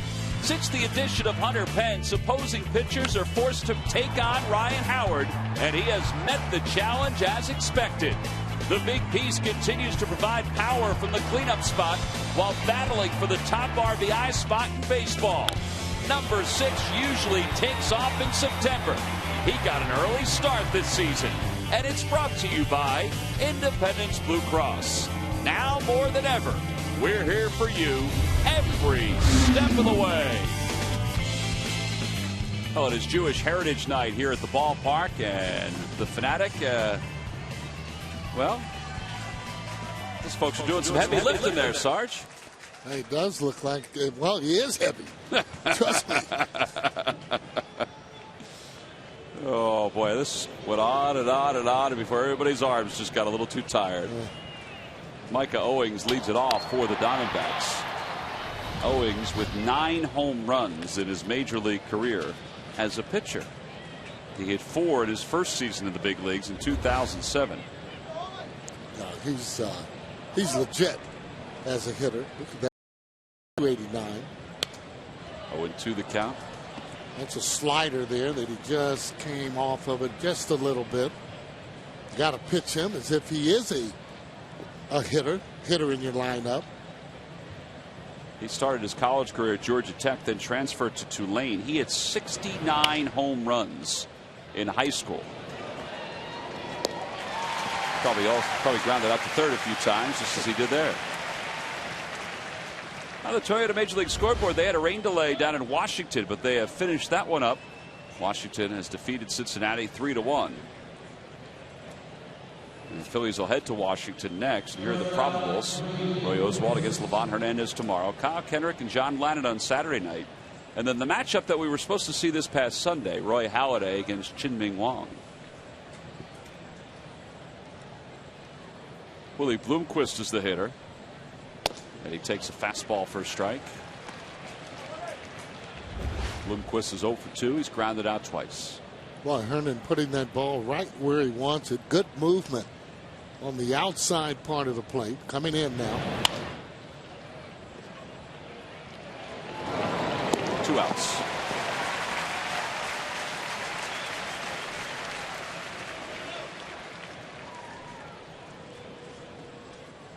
And that'll bring Ryan Roberts to the plate. Well, Herndon now has retired 6 straight since the double.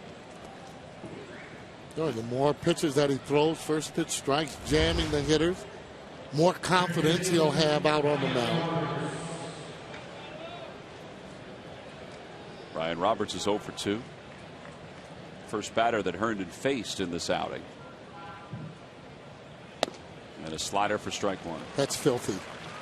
And after all those fastballs, then he throws that slider right where he wants.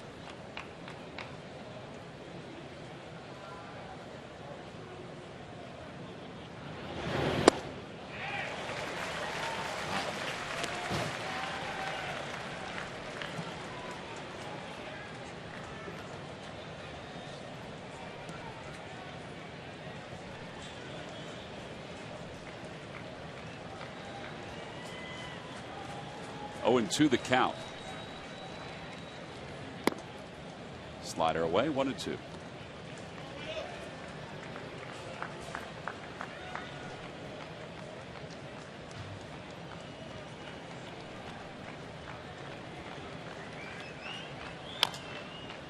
Valdez will cut that one off, has to hurry his throw and does, and gets it there in plenty of time. A second straight 1-2-3 inning for David Herndon. He's retired 7 in a row. Even the distractions in between innings didn't faze him.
Local Chevy dealer. Visit ChevyDealer.com.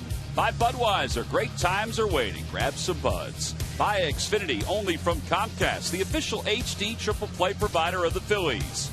And buy the Quality Plus Ford stores.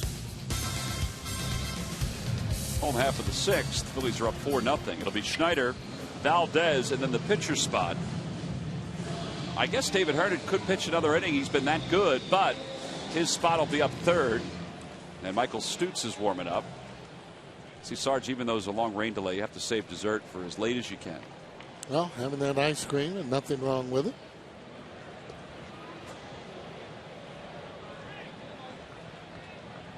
Brian Schneider's 0 for 1 with a walk.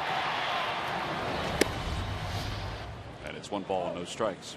A lot of times, though, they're going how many pitches a pitcher throws, but maybe they're going on innings, and if they have a chance to score some runs, he may go on and pinch hit.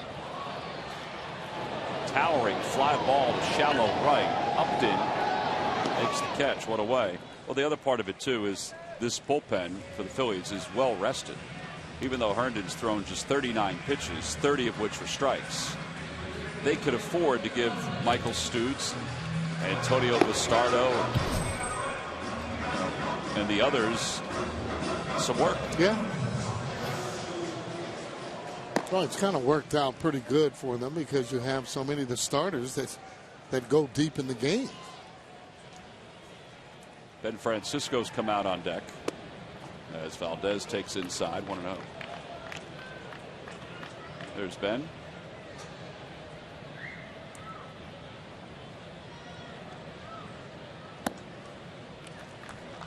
Two 2-0 the count.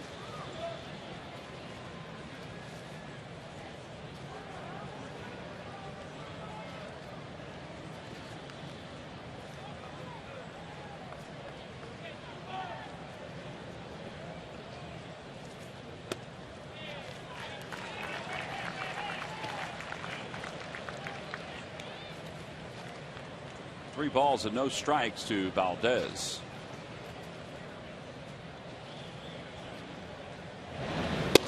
And there's ball 4. So the Phillies get a base runner. Francisco will get a chance to pinch hit.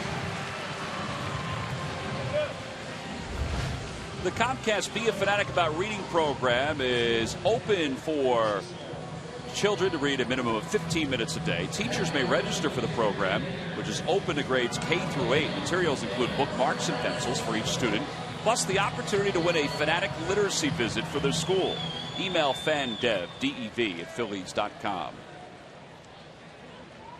Here's Francisco, 222 overall with 6 home runs. And he takes a breaking ball for a strike. Speaking of home runs, Sarge, today is the anniversary of a very important home run. Really now? Yeah. I mean, when you only hit 15 in your career, the first one is important. In fact, you probably remember all 15 if you played as long as Larry Boa played. Larry had 15 home runs. Yeah, today is the anniversary of his first home run. Wow. I'm glad you told me that. I will be giving him a call and asking him if he remembers that. You could probably ask him if he remembers all 15. That's a good point. Wasn't a little guy, though, and got over 2,000 hits. Good teammate. Very good defensive player. Outstanding defensive player. And a great talker. Would needle you with the best of them.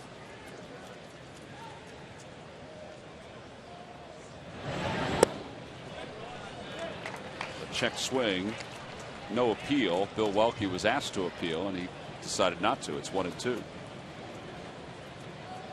Yeah, Larry Boa over 2,000 hits, 15 career home runs, and as you said, Sarge, an outstanding defensive shortstop. Well, I'll say one thing though, he came to play every day. I almost think he became a better hitter once Dave Cash came over and was his double play combination. Competition? I don't know so much competition as it was they wanted to make sure they did their part. Second base and at shortstop, and both those guys are two pretty good hitters. As we learned last night, and Phillies fans know this, Cash with back-to-back 200 hit seasons. Wow. 2-2 the count.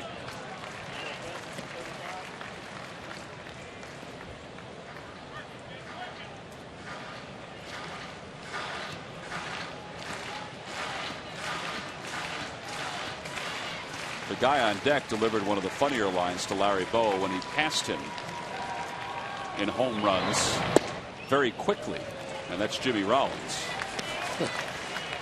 Didn't take him very long. That's basically what he said to him. And then Larry retorted that still had a few hits to catch up with him. Oh, yeah. Hard to get the last word in with Larry Boy. 3 balls, 2 strikes the count to Francisco. Valdez leads off first. There he goes. And the pitch is hit foul down the left field line. He got a hanger and he turned on it. Well, one of the hardest things in baseball to do is to pinch hit.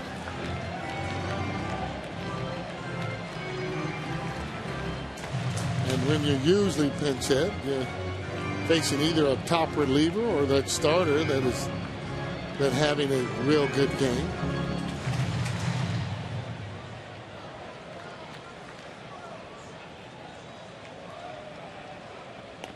Ooh.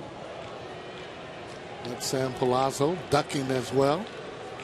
Okay, when you're over there coaching that first base and those balls come over, even though you feel he might catch it, you still act like you want to get out of the way, just in case. There goes Valdez again. A swing and a miss. The throw to second is in time. A strikeout, throw out, double play, and the side is retired. We've completed 6. We go to the 7th here in Philadelphia with the Phillies hanging on to a 4-run lead.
Well, that was a long 3 innings. Sure was. Man. In fact, that guy proposed to the girl, and then I'm just. I got a few lines. At the wedding. Now we'll pass. Here's the Verizon Wireless game summary. 4-0. Phillies lead it. They had 3, and then the long rain delay, 2 hours 17 minutes. And Ian Kennedy and Vance Worley, the starters tonight. How about the job by David Herndon? Came in and just mowed him down for 3 innings. He will depart, and Michael Stutz will take over. But John Mayberry Jr. with a home run. And here comes Michael Stutz, a third pitcher used by Charlie Manuel tonight in this long night that the Phillies want to end with a nice win. And we talked about this the other day about scorer's discretion, on a winner for the game. If the Phillies are lucky enough to win the game, they will give it to Herndon at this point. Oh, yeah. Vance Worley went the first 3 and pitched well. David Herndon went the next 3 and pitched really well. And of course, Kennedy, the innings have nothing to do with the loss. And Kennedy would take the loss if it were to stay this way. Justin Upton, Miguel Montero, Chris Young do up 3, 4, and 5 for the Diamondbacks. Phillies trying to even up the season series and keep their lead in the division at 8.5 because the Braves already beat the Giants. Arizona will head to Atlanta after this game. The Phillies will head to Washington. The Phillies had the better travel night, that's for sure.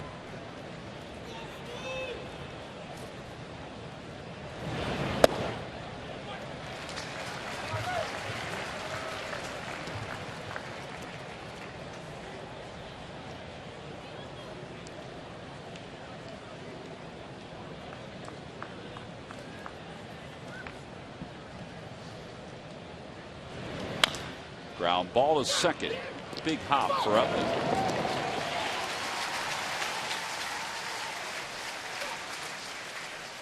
Well, these fans hung around because they are tonight's Citizens 7. They will each receive a prize pack courtesy of Citizens Bank. Citizens Bank with the most 7-day branches in the Philadelphia area. To find a branch near you, visit citizensbank.com.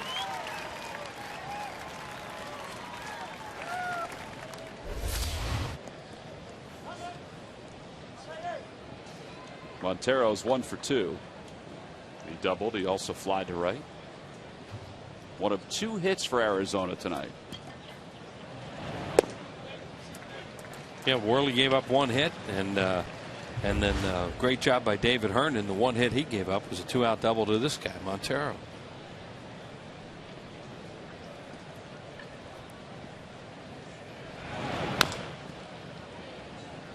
This is the last the Phillies will see of the National League West.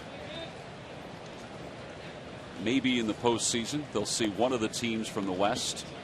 The Diamondbacks have 6 games left against the Giants, 3 at home, 3 on the road, including 3 in the final week of the regular season.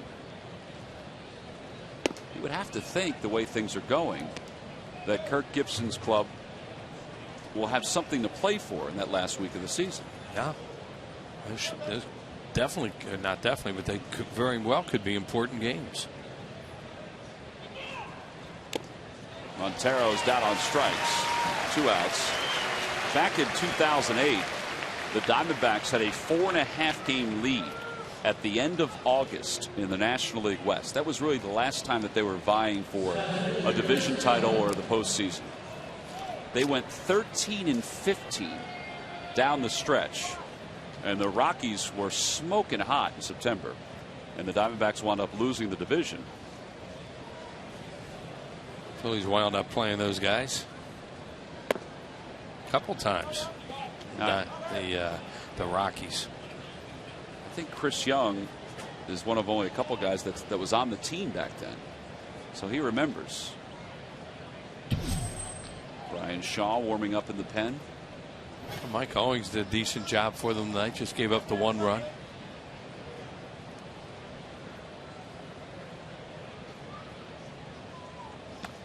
Two balls and no strikes the count. Got to take 2 non-pitcher hacks while he was up there too before grounding out. That's some swing.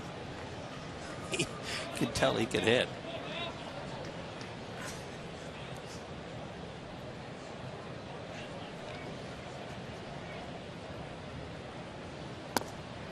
Three 3-0.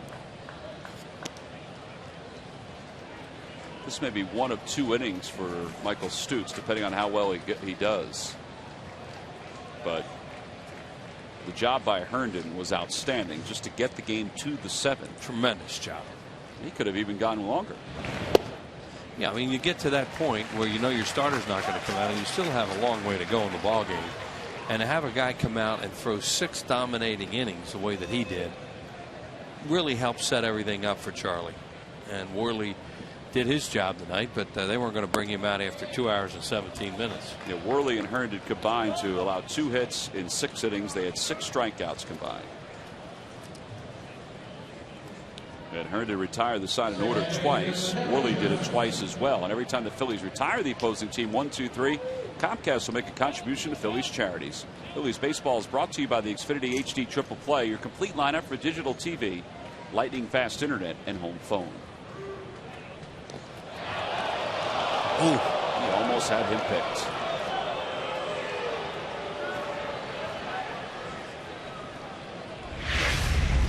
That's a good move by Michael Stutz.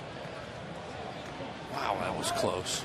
He may have gotten it. Got him up on the elbow, and I guess they said his fingers just got on the bag.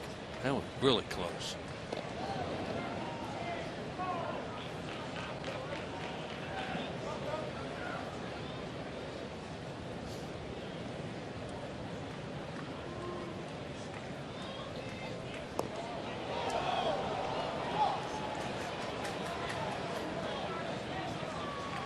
Whether he's getting throwovers or not, or whether he's just doing that on his own. But he certainly has his attention.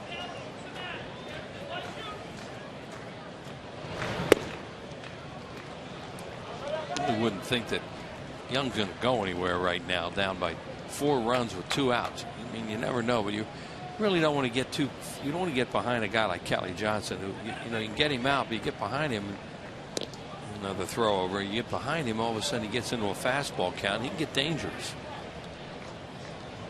2 pretty good players for the Tigers for a lot of years there, huh? Trammell and Kirk Gibson. 2-0 the count. Schneider's going out to talk to Stutz. Alan Trammell's in his first year as the bench coach of the Arizona Diamondbacks. He was the bench coach for Lou Piniella and Mike Quade with the Chicago Cubs. Quade wanted to retain Alan Trammell, but Trammell said, you know, I'm going to go join my buddy Kirk Gibson in Arizona. You know, obviously his career is what you would call, Wheels, a borderline Hall of Fame career. Yeah, absolutely. 6-time All-Star, 4-time Gold Glove winner. He and Whitaker were so good. Lou Whitaker, double play combination for so many years with the Tigers. To center field, Mayberry glides back. And he'll make the catch. The side is retired.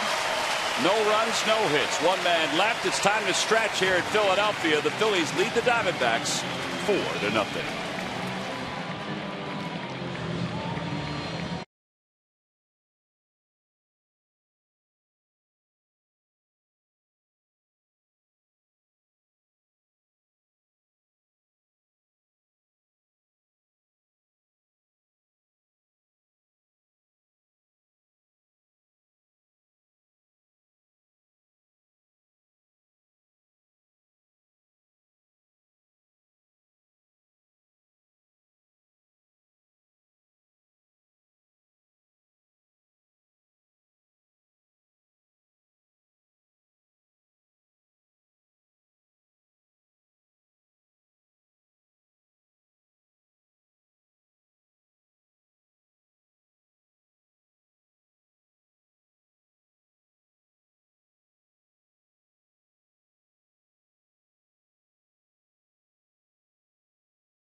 Trivia quiz answer. Come on, Fanatic. Wheels, here's the question again. I know it's been a while. What A's pitcher did Dodger Kirk Gibson hit his memorable 1988 World Series home run off? Dennis Eckersley. You are correct. We decided we'd give you a layup for the final game of this that was. That, you know, sometimes you call something a layup. Yeah. That one was. Yeah. But thank you. You don't think the other times they're layups? No. Not all the time. Log back on at Phillies.com to find out if you're the winner of a Phillies prize pack. Thanks for playing Dodge Stump the Fans. Here's Brian Shaw. In his 18th ball game, he's 1-0 with a 2.87 earned run average. Phillies are trying to become the first team to 80 wins. It just, you know, a couple more innings and that would be there. That is remarkable. Michael Stutz. Yeah, he did a good job tonight. It looks like they're going to go Stutz, Bastardo, Matson. was the starter up in the bullpen right now. As you mentioned, Tom, sometimes Stutes goes 2, and you know that could happen, but it doesn't appear that that's what they're going to do. 2 balls and no strikes the count to Rollins. 1 for 3. Thought it was interesting reading some of the stories about the Diamondbacks after last night's game. You know, the Phillies are trying to become the first team to 80 wins, and I think everybody expected at the start of the year that they would be in this position, maybe not with 80 wins, but Charlie Manuel has a lot of respect for Kirk Gibson and what he's been able to do as a player and now as a coach. As Rollins draws a walk, I thought Gibson's comments last night, Wheels, were pretty interesting. From a Diamondback standpoint, he said, we need to be scared to death every time we come into this game. We accomplish nothing other than we put our hat in on opening day. And you know what? Our hat is still in. And that means the race. And, you know, back in 2007, 2008, you know, Charlie kind of said the same thing. Even before that, 06, you know, we're in the mix and it's time to get over the top and believe. Yeah, and he also, that we can win. while he's been here too, Tom, all that stuff, and he also said, you know, he wants his players to look across. He looks across and wants to be what Charlie Manuel has accomplished, right. And he wants his players to accomplish what the Phillies have accomplished and continue to try to do. And you hear that more and more, and it's really kind of neat when you've been around this for so long to hear all these other organizations looking at this organization as the one that's a model right now for success. John Mayberry with a runner at first. To throw over, and Rollins is back without a tag. Spent many years in this town looking at the Atlanta Braves as a model for success, and you know, now people are looking at the Phillies.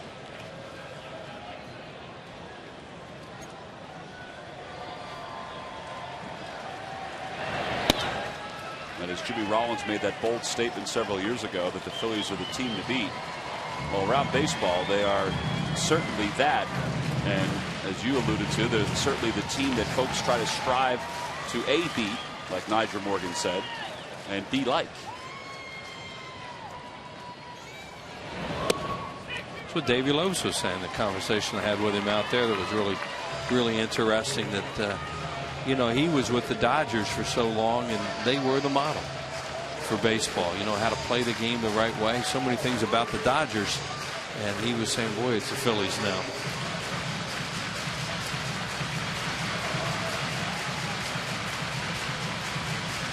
Might have been that way in the 70s when they wore that uniform for a little bit. Yeah, that was Wayne Twitchell's number, who we unfortunately lost recently. He wore 33 and was one of the nicest men you ever want to meet.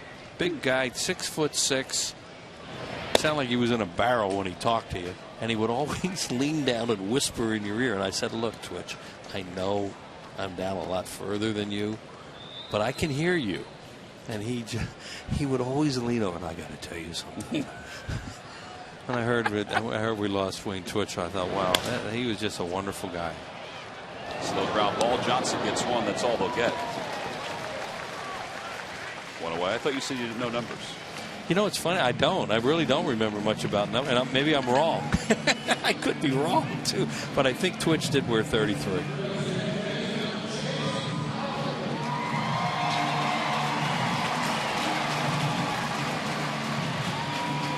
Say it like you mean it, Wheels. Say it with some confidence, and we'll believe you. I say a lot of things with confidence, you know, you think you have, but not numbers.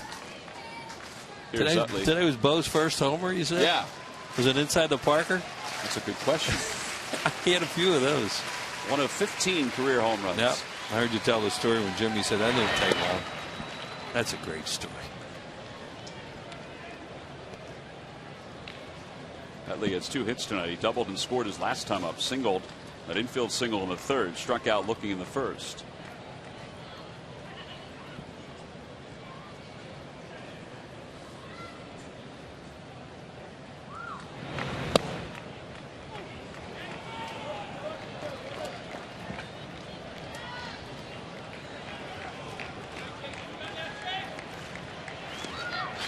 You knew that Johnny Callison wore number 6. He wore 6. So did Willie Jones, that guy you always like to kid around with the name Puddinhead. Puddinhead. Willie wore 6. By the way, you are correct, Wheels. Twitch did wear 33. Over to first. Goldschmidt will take it to the bag and get the shore out. So Mayberry's at second, 2 outs.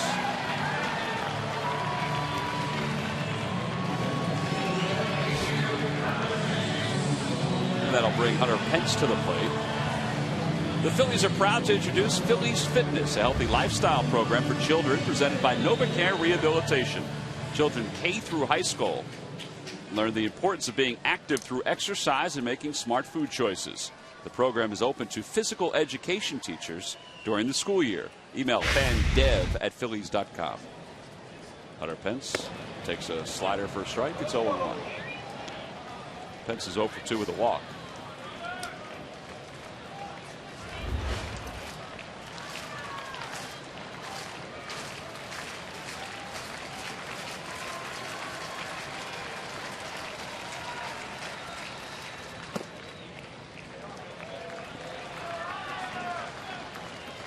Larry Green Jr., who we had on before, Phillies' top pick this year. Got a chance to meet some of the players today, including Jimmy Rollins and Hunter Pence. And he laughed when he started talking about Hunter Pence. He said he's a really nice guy. He is. He is all of that. Boy, that guy is put together, isn't he, that Green? Oh, he's put together. He's solid. I figure he's going to get bigger. He's only 18 years old. I saw him walk when I was walking out of the booth. I was like, whoa. 1-2 the count. How about Sarge when he looked at his home runs? He said, "What kind of pitch do you have down there?" That's what he said. Like when I played California in the Valley, we didn't have pitching like that. Well, how about that Micah Owings having hit 69 home runs when he was in high school?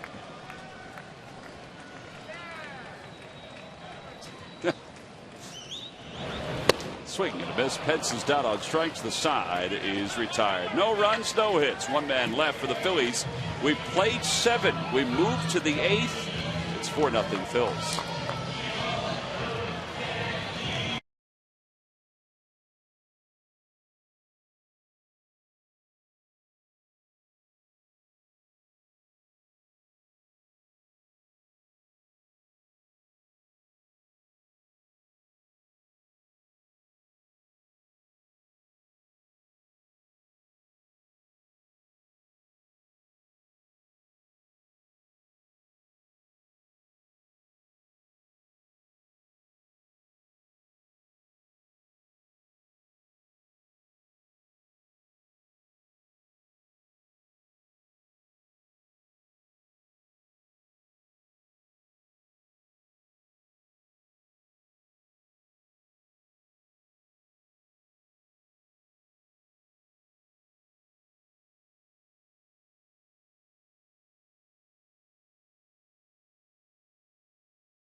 Phillies lost game 1 of this series to the Diamondbacks, won game 2, and now they lead game 3 as Paul Goldschmidt leads it off. It'll be Goldschmidt, Hara, and then the pitcher spot.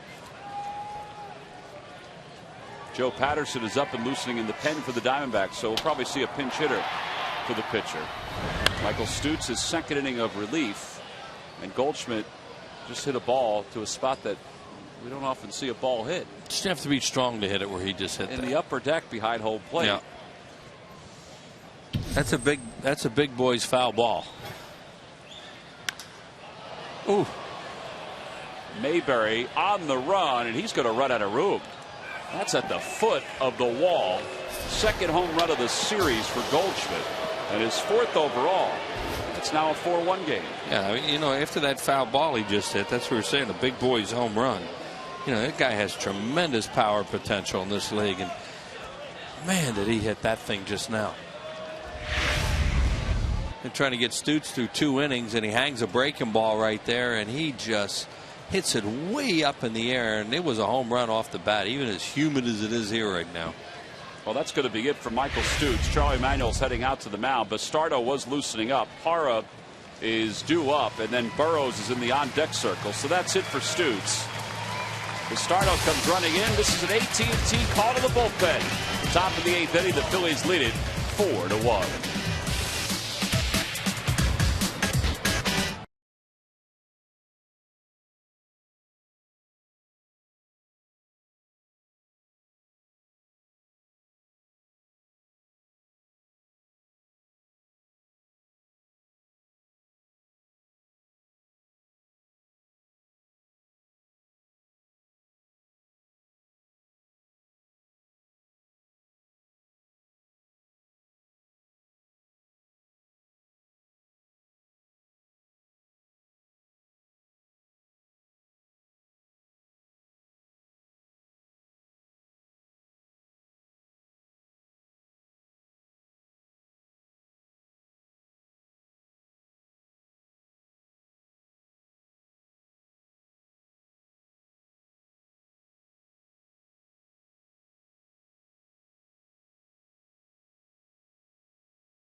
McDonald's, I'm loving it. By AT&T, the nation's fastest mobile broadband network.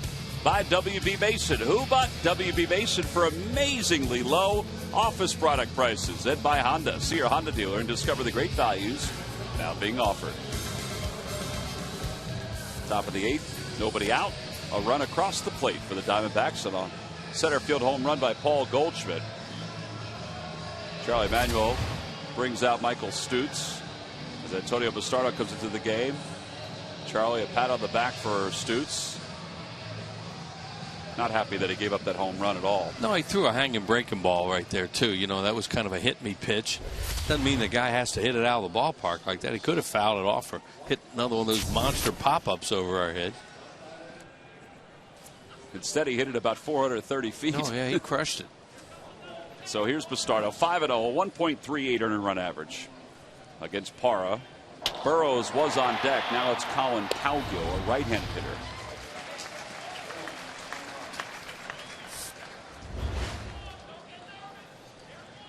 Well, these guys have won a lot of games in the late innings, so you know they feel that they can come after you, and that's why you have to stay serious in this game. That's what Charlie's doing, bringing these guys like Bastardo, and got a call there it looked like on that one, and Madsen maybe in the 9th inning.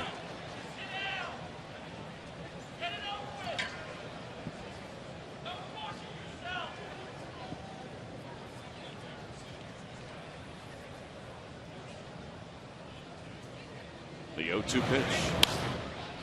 Flips it foul. He had a swing at that after the pitcher was just called on him. I mean, Parra knows that's not a strike, but it could have been. Worth waiting around all this time. That's right.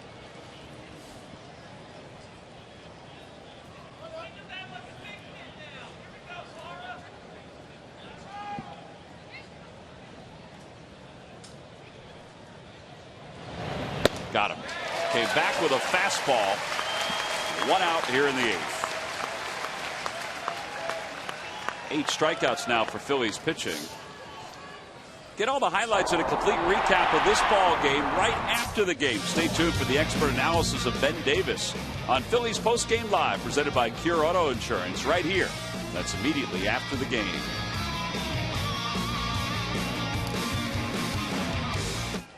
Colin Cowgill is the pinch hitter. Then the top of the order against Bastardo. And a fastball for strike one. It's a long road trip for the Diamondbacks. They have the 3 here. This is the final game in this series. Then they go to Atlanta for 3, and then 4 in Washington before they head back home.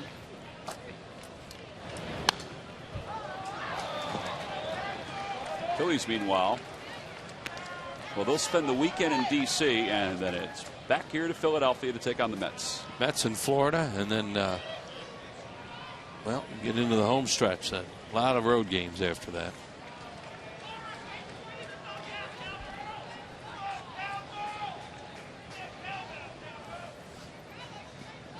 Swing and a miss. He got him with a slider. Schneider blocks it and then sets up an angle. Back-to-back strikeouts for Bastardo. Nice job by Schneider to block that breaking pitch. And Glow gives him a nice throwing lane down there at first base. There's a breaking ball in the dirt, and he gets Cowgill way out in front of it, and then he comes off to the side, and watch where Glow is. We can't tell right there, but he gives him that nice lane so that there's not going to be any problem hitting the runner. Top of the order, Willie Bloomquist, 0 for 3 tonight, 0 for 11 in the series.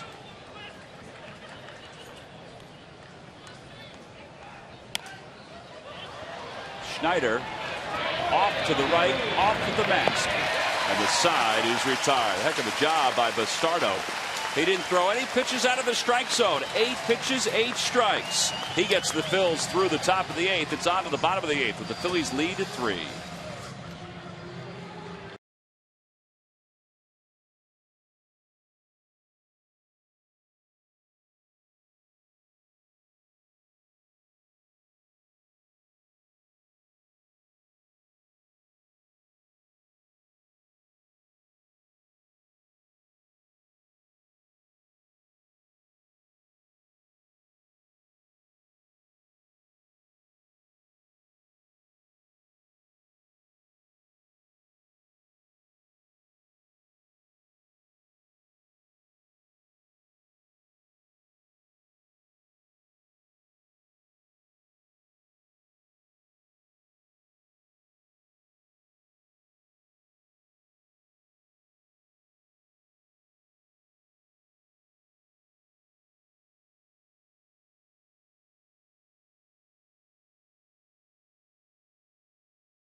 Well, left-hander Joe Patterson's been in every game now in this series, and he's on again here at the bottom of the 8th. They'll face Raul Ibanez, Ross Claude, and Brian Schneider.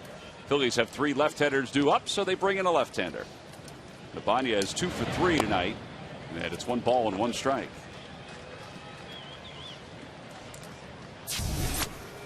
Patterson 0-3 at 2.89 earned run average.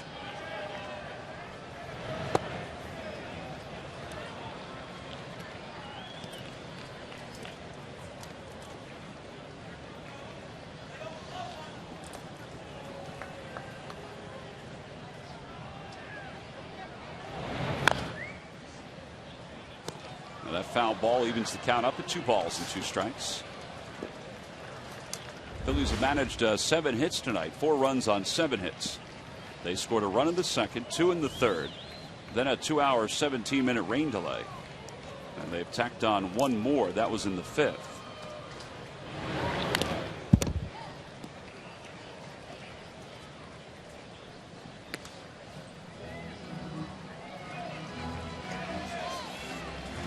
Ryan Matson is up and throwing in the pen for the Phillies. It is a save situation, at least now. You know, all these left-handed hitters up, they want to keep this game right where it is, so they're going to go with Patterson, who is tough on lefties. Ryan in save situation. Little cue shot knocked down by Patterson. Oh, Ibanez hustling, and he beat it.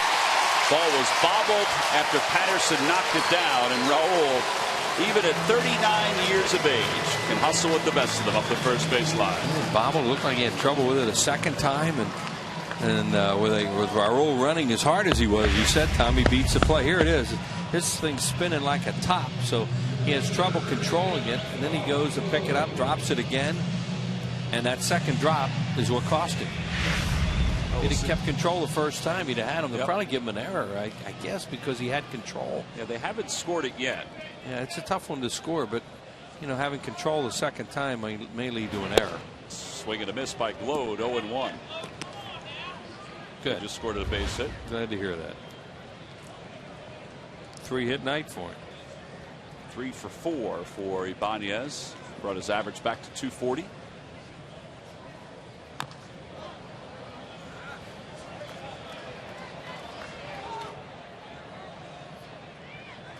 See Glode going through. We've seen all the left-handers in this series go through against this guy, trying to stay in there.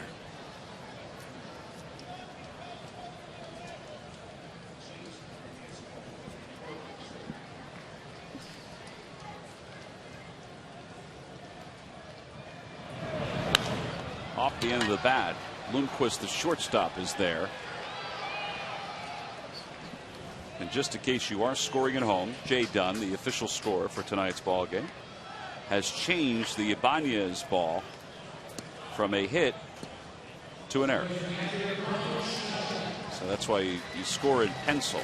That's some pretty neat handwriting right there. Yeah. Now, it looks like he gave him a hit there on his scorecard, so he's going to have to look up that scoreboard and figure it out. Say, oh, wait a minute, there's an error up there. That wasn't there before.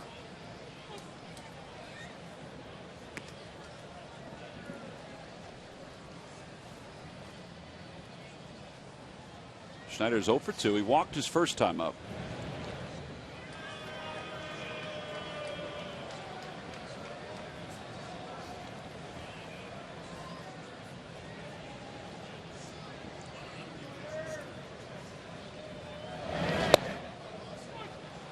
Oh, and 2 the count.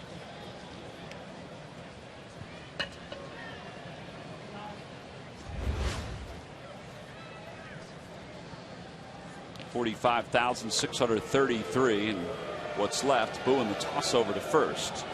That chases Ibanez back.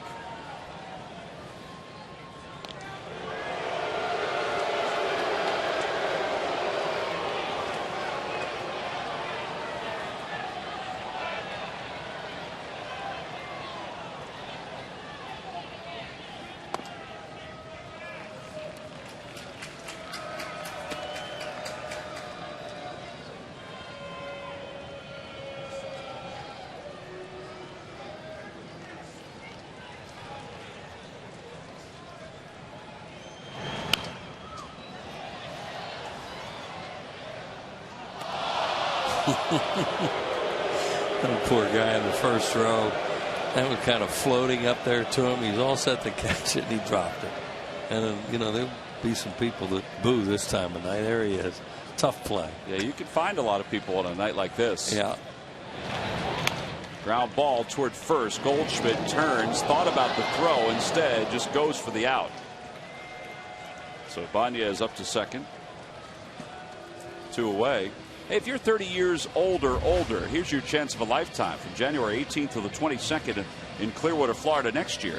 It's Phillies Fantasy Camp. The package includes hotel accommodations, practice with and instruction from baseball legends like Greg Luzinski, Jim Eisenreich, Mickey Morandini, and of course the commissioner Larry Anderson. It all takes place at the Carpenter Complex. A fantasy game against the legends at Bright House Field, and you get a Phillies uniform and so much more. Call 610-520-3400 for more information. Well, Patterson's night is done. The lefties have all been retired or are done with that at bat, so we'll go to a right-hander here in the bottom of the 8th.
At second for the Phillies, and Wilson Valdez will face a right-hander.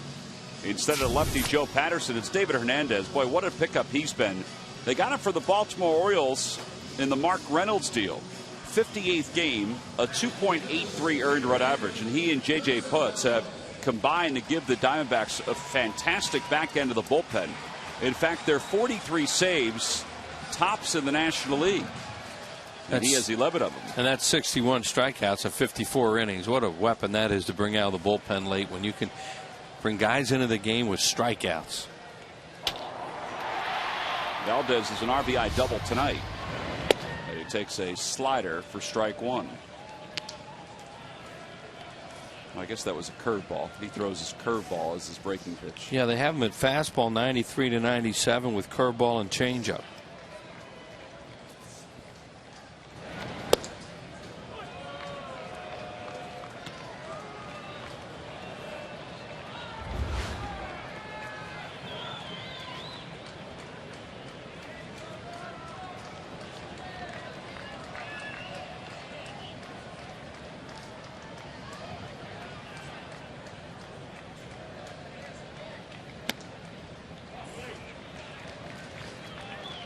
One ball and two strikes to count to Valdez. He's had himself a couple of big at-bats during these last two games for the Phillies. The RBI double tonight, the two-run double last night.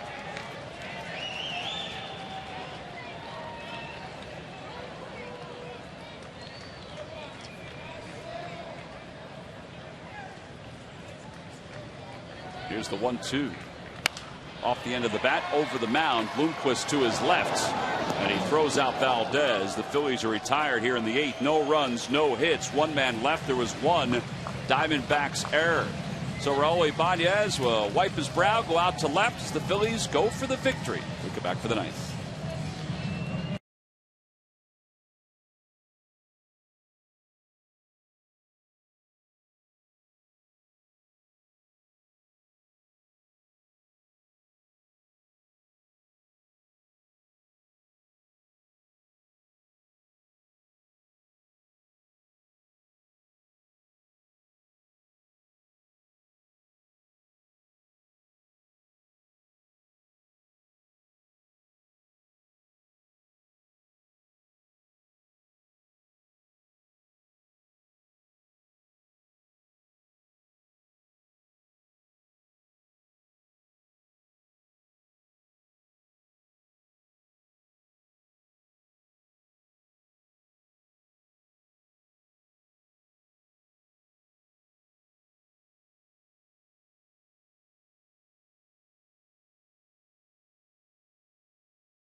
4-1. And Matson will face 2, 3, and 4 for the Diamondbacks. 44th game for Ryan, 22 saves, 3-1 with a 2.11 earned run average. He's been very good. I guess that's an understatement, as he has been the setup guy and the closer this year, the closer of late, and has certainly stepped into that role and has thrived in that role. Yeah, and you know, you're sitting around during that long rain delay, or Charlie Manuel and Rich Stubbe, and thinking about where are we going to go. Well, if they could have drawn it up. First pitch swing at his Roberts. It grounded to short. One away. That they could have been in the ninth inning with Ryan Madson in the game in a safe situation. They said, let's get to the ninth inning right now, because there was a long way to go in this game to get to where they are right now. Well, the keys seem to be David Herndon. Yep. In the 4th, 5th, and 6th, he put up zeros. 3 innings of relief. He was the key, Tom. There's no doubt about what David was able to do here tonight to eat up those innings and then get it to the back of the bullpen where they want to be. Justin Upton's the hitter. He takes a fastball up high, 1-0. Phillies trying to become the first team to 80 wins in Major League Baseball.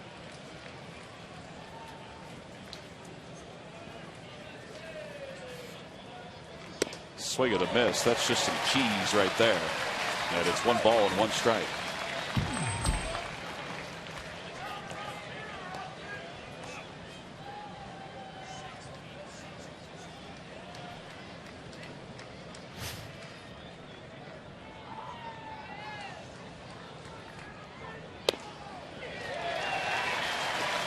One, 2, and 3 in the order for the Diamondbacks in this series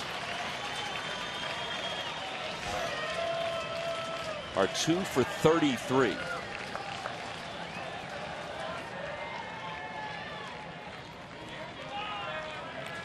The 1-2 outside, 2 balls and 2 strikes.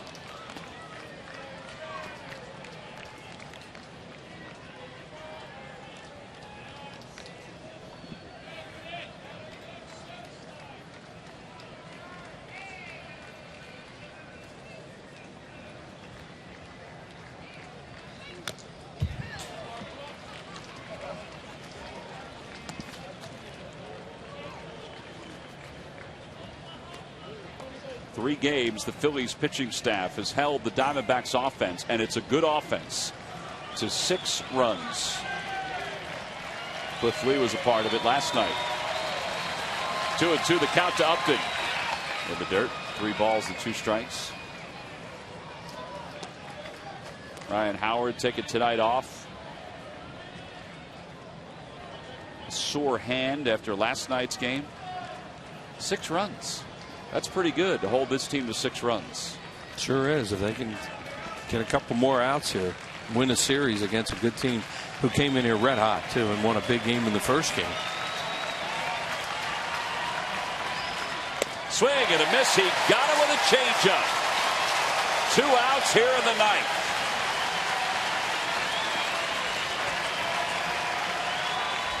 Three-2 changeup. Upton, of course, thinks he's going to get fastball here.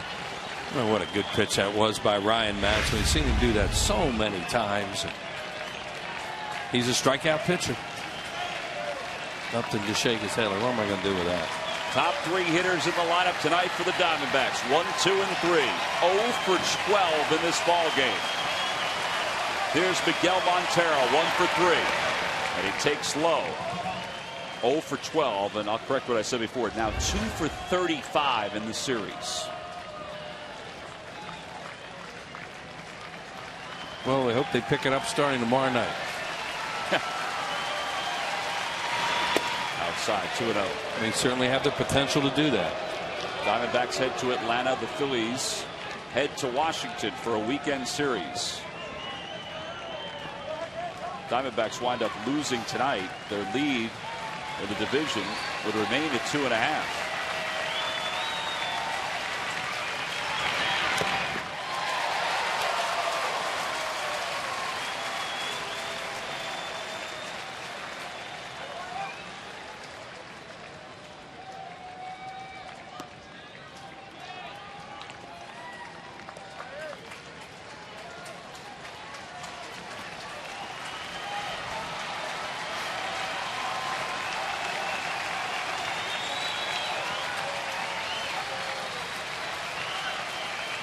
2-1 the count.